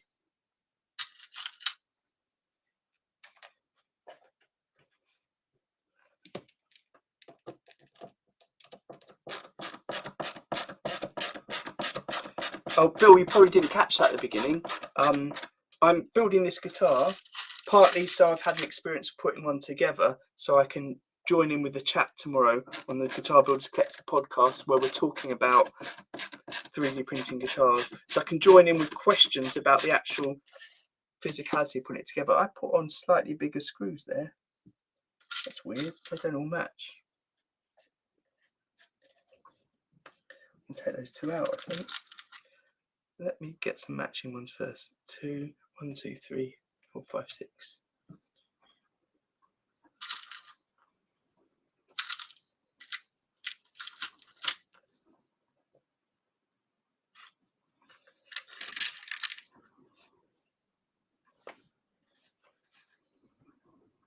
Do you know what? It's too late at night. I can change them later.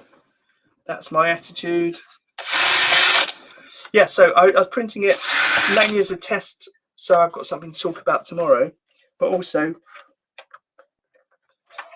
I'm going to be repainting it. I want to experiment painting a 3D print. I'm going to be reprinting this again at better quality. I guess that's one of the things I didn't necessarily put.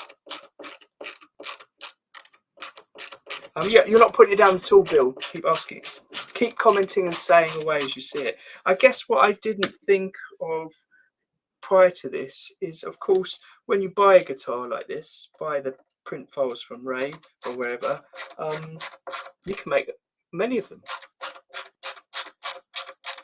And potentially, with something like this, where all the wiring's in the pickguard and the bridge, you could just swap the bodies around quite easily. Oh, look, I've got a drip there. That's interesting. I've got a drip there from the weld. I think I like the idea of painting them anyway, to get everything totally perfectly smooth. But that's, again, because of my print quality.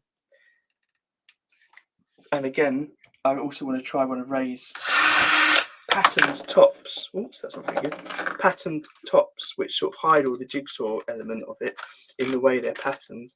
I think that looks pretty cool. not just because of the way it hides everything, but because the patterns look really cool in and of themselves.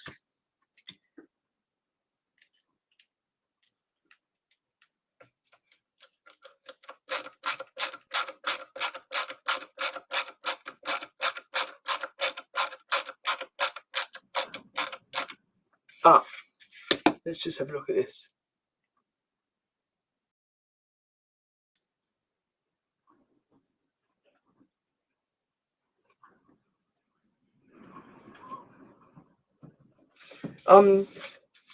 Yes, we're doing the stream for tomorrow at an odd time, just because it works better for most of the people on it. So Ray is from Australia, so it'll be 8 p.m. for him, and Mr. Glenn's joining us from New Zealand. I think for him it's 9 p.m. Then there's Owen and myself, UK and Ireland, so that's 9 a.m. for us. And then there's Jack, also in the UK.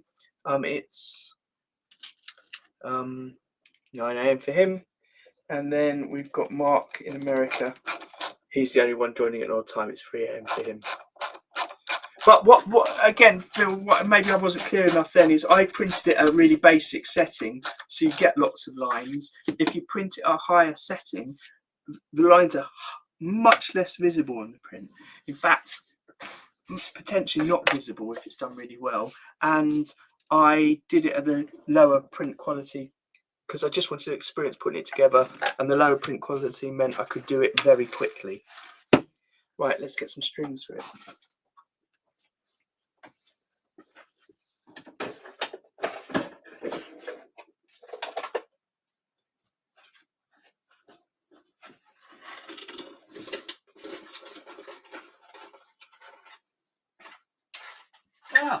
What's going on?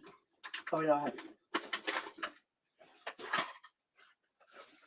I thought I'd run out of strings, but don't worry, I've got a whole new pack. Boing! Ernie Ball custom gauge 46. I also found this, which is a piezo pickup that I can plug it in to tune it up with. But does it reach my tuner? No. Right, let's just put them on for now, and then I'll go over to the tuner in a minute.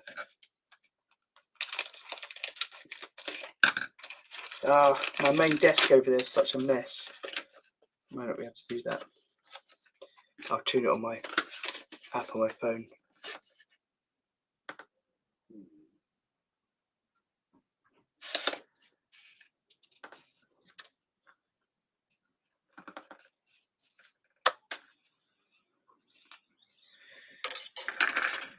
So I'm going to string it up, but I'm not going to do a full setup and get the intonation and everything today. So the intonation may be out, but I'm not worried about that right now. That's something I can do off air. Or if people really want to watch me do an intonation setup, I can do that on another occasion. Because this stream's gone on long enough, and I want to be fresh in the morning when I chat to everyone. Ooh.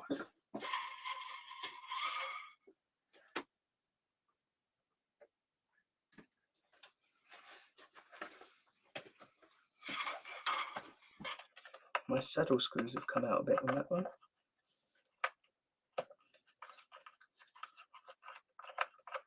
There we go.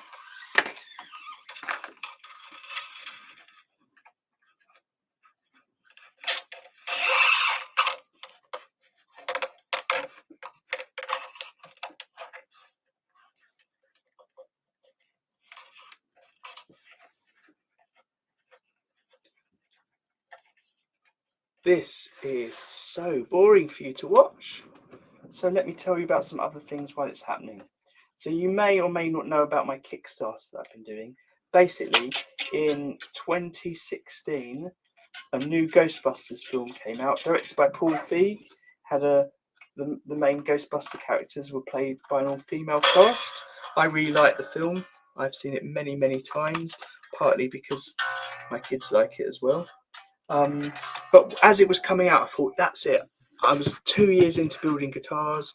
I will build a guitar themed around the proton pack, the unlicensed nuclear accelerator that they wear on their back. And I made one. It was quite heavy. It was all out of wood. I managed to get some screenshots from the trailer and some few press photos to base it on because the film hadn't come out yet.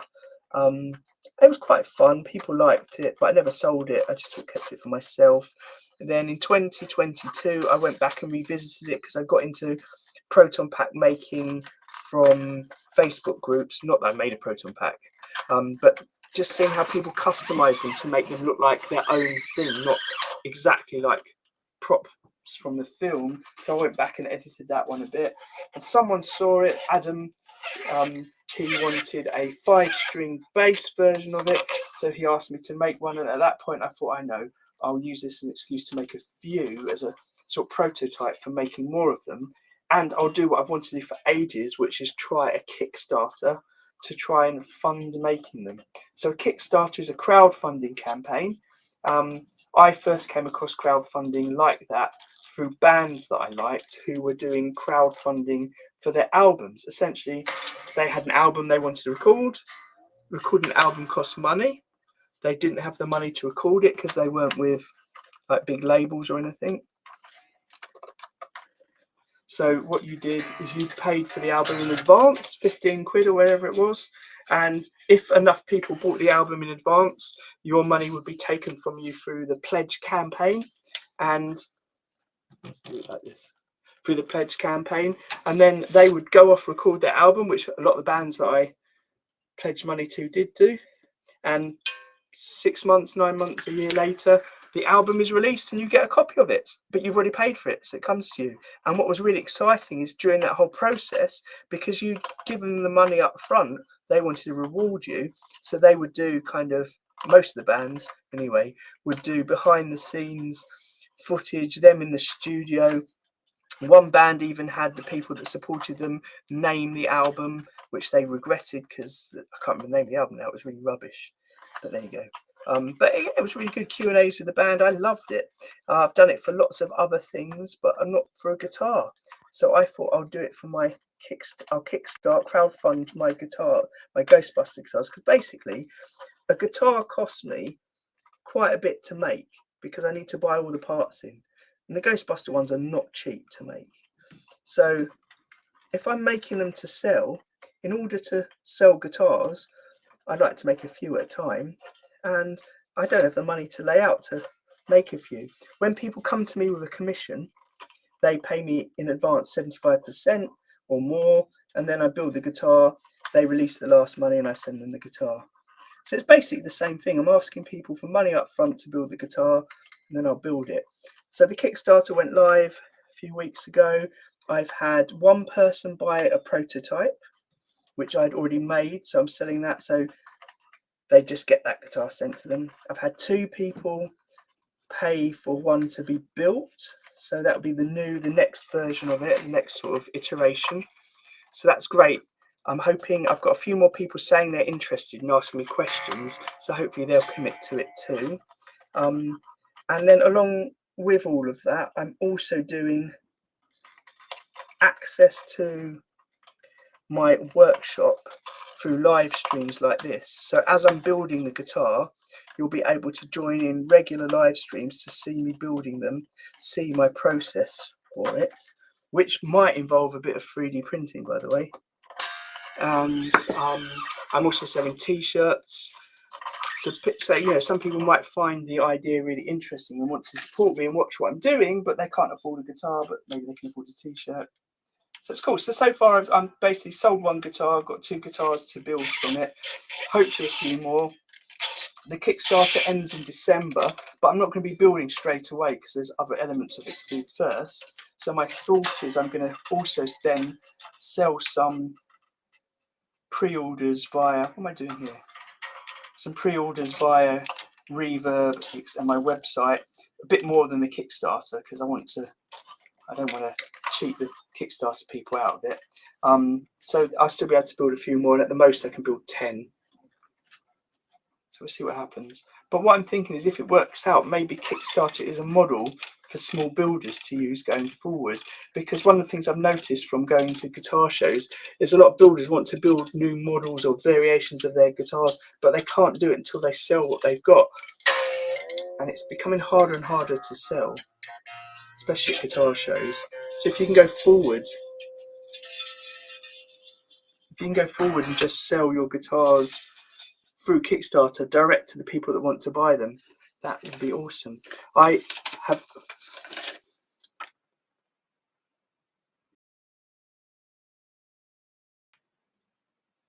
Oh, Eric's there. I don't understand. Cheerio, Captain Chaos. But hello. I understand. Sorry, I advertised my Kickstarter also as experimenting with advertising on Facebook and Instagram. Not sure it really worked the way I wanted to, because most of my sales seem to have come through Reddit, or the fact that I'm a member of lots of Ghostbuster groups, and there seem to be people that like Ghostbusters and guitars in those groups. So I promoted it via those groups, and that seems to have worked out the best for me so far. Do you know what I'm doing wrong here? I've got these saddles set up really badly, so that the saddle screws are really low down. It's making it very hard to turn the saddles. Let me just raise the saddles, or lower the saddles, raise the screws. There we go.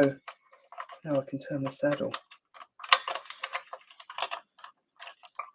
He says, that's caught on the other one. Oh, that's such a bloody pain.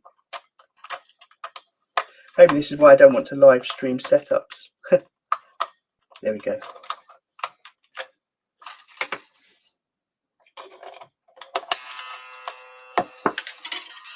Right, let me just fix these saddle screws before I do anything else.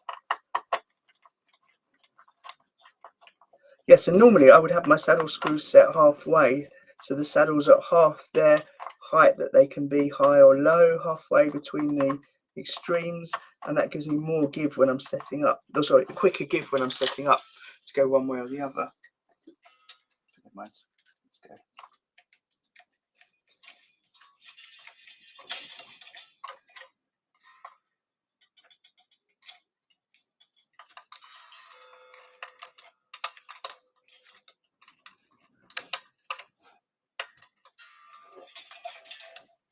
This reminds me of setting up before a guitar show, when I come into my workshop and do it late at night, and and I start to get more and more tired, and I don't know what I'm doing. I make mistakes. But anyway. Yes, that was a pain, Bill. My saddles are a bit awkward at the moment in the positioning, so it made it quite hard to thread the string through.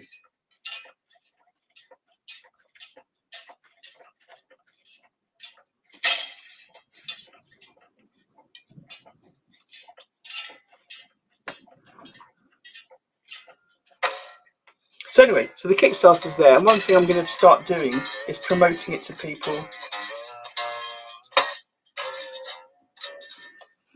Who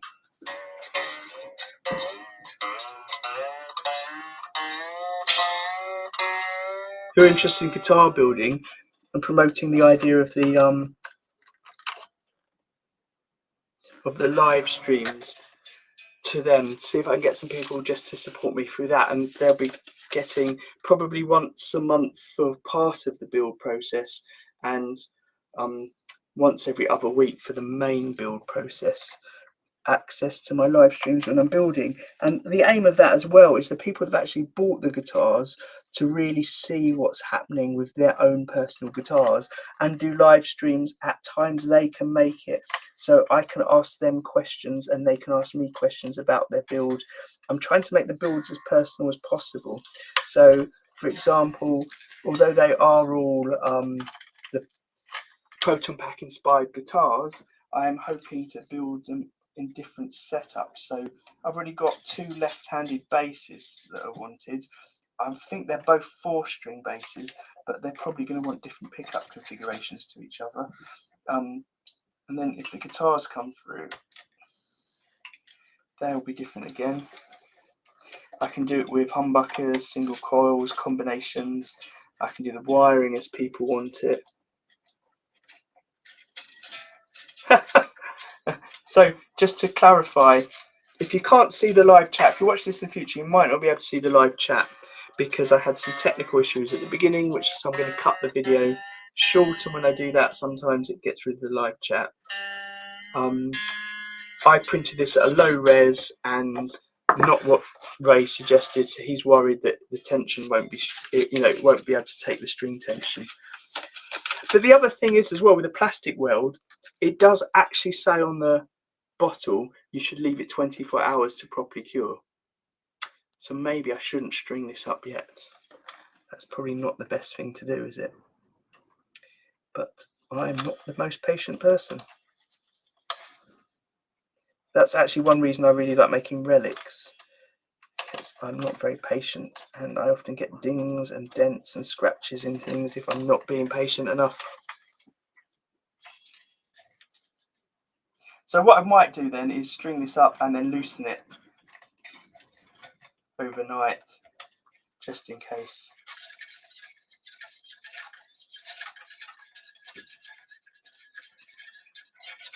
I'm not putting much effort into stringing it properly either, because I'm pretty certain I'll be taking the neck off again.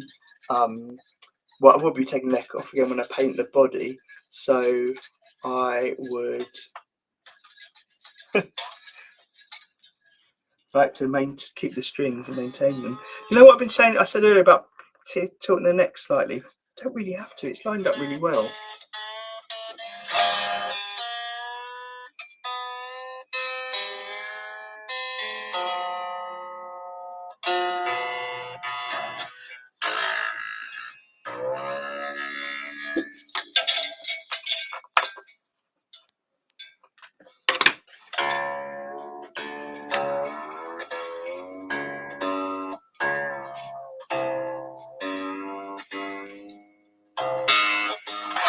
Right. What I'm going to do is just tune it up on my phone. Have I still got my tuning app on here?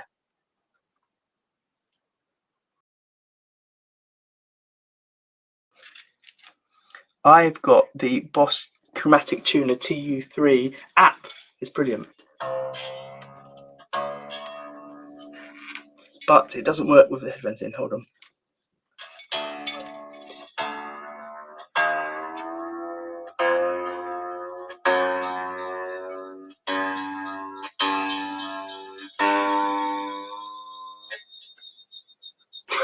You can get weird feedback now. Oh, there we go. No, I can't do it. How annoying.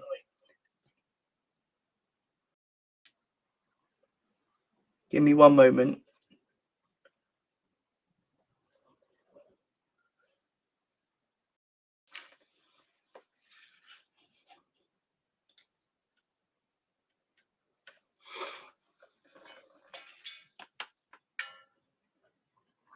Right, I'm back. I'm going to try it now.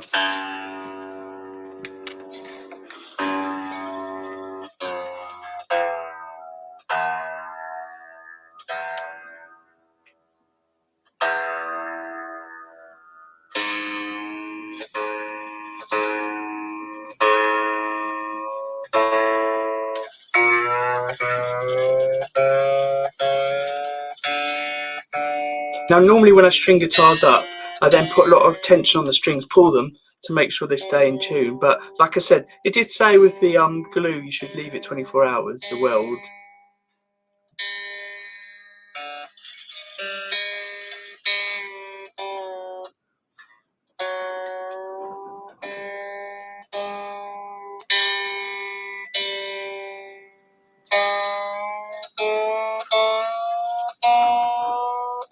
So because it said leave it, and because Ray's got me all paranoid about my print quality options, I feel like I shouldn't put too much effort on it now.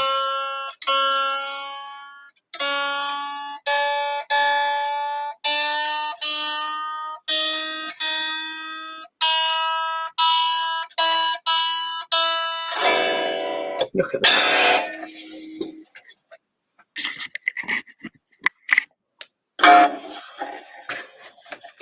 Right, hold on.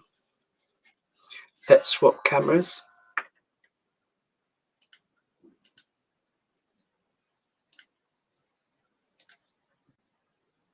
Here we go.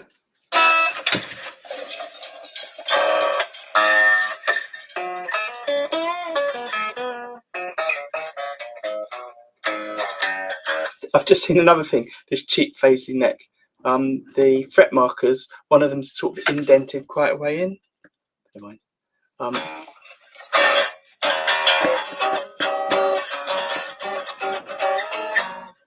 So what I'm going to say now, Ray, you said you wanted to see how the neck setup is. So without measuring it, I would say the strings are a bit high, but my saddles are almost as high as they go. So I'm going to lower it slightly, but it seems pretty spot on to me. Everything else about it. Better than when I often make a guitar straight off. There's often a little bit of jiggling that needs to happen in the neck pocket. So let's just switch the camera back so you can see what I'm doing.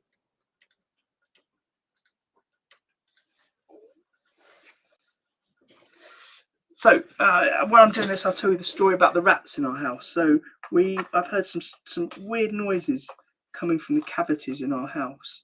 Turns out we've got rats. They're coming through the sewer system. They're in our neighbour's house as well. And I'm just waiting to hear if they're from the neighbour before them. Our 3 houses all connected together. We had pest control come in to check it all. It just seems to be, they're coming in through the sewers. It's cold outside, it's warm in the house, they like it in the house.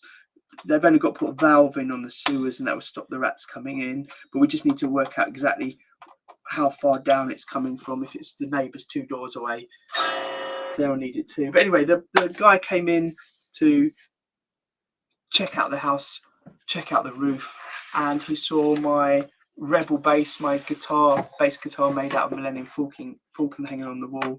Was really intrigued by it. Turns out he's a guitarist. Whether you want to buy a guitar, I don't know. He plays in a goth band. He gave me a flyer for his goth club that he runs locally as well. I haven't been to a goth club for many years, but yeah, it's quite funny. I like the idea that I might be going to a goth club in the new year that's run by the guy that's catching the rats in our house.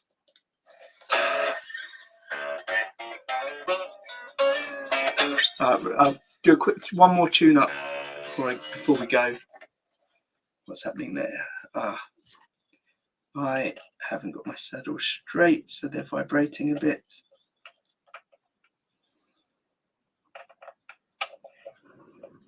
So Ray was a bit dubious about this bridge. I mean, I would say I like this designer bridge, but this is a very cheap model. I don't even remember where it came from. I think I must have got it on Amazon or eBay. I don't think it came off of a guitar. It possibly came off of a cheap guitar. I used to buy in lots of cheap guitars to do paint jobs on them. Let's do one more tune up. Then I'll put some strap pins on. Well, I won't bother doing that now. It's late. One more tune up. Give it a strum. I'm not setting up the intonation properly at the moment because, like I said, I'm going to take loosen the strings overnight to let everything cure. But it seems pretty solid to me. I don't know.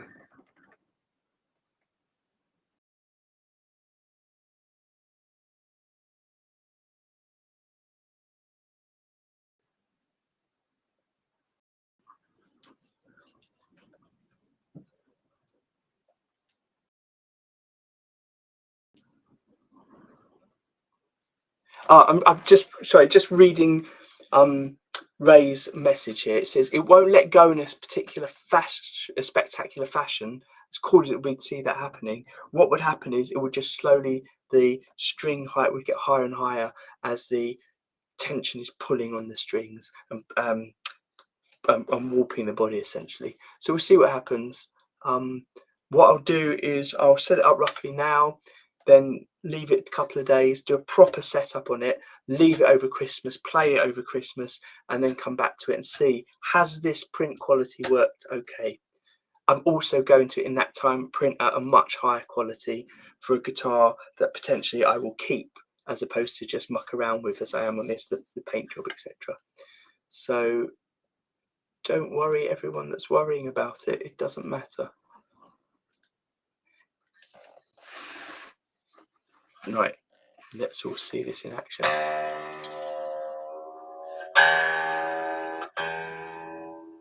And out of interest, so it's actually not too far off. And look, this has got loads of give on it at the moment, so I can easily insulate that.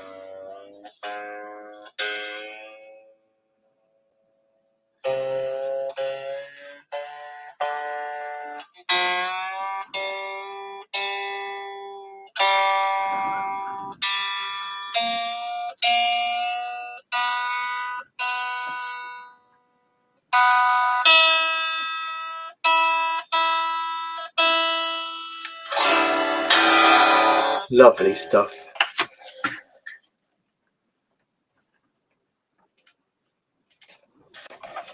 So there you go, an assembled 3D guitar.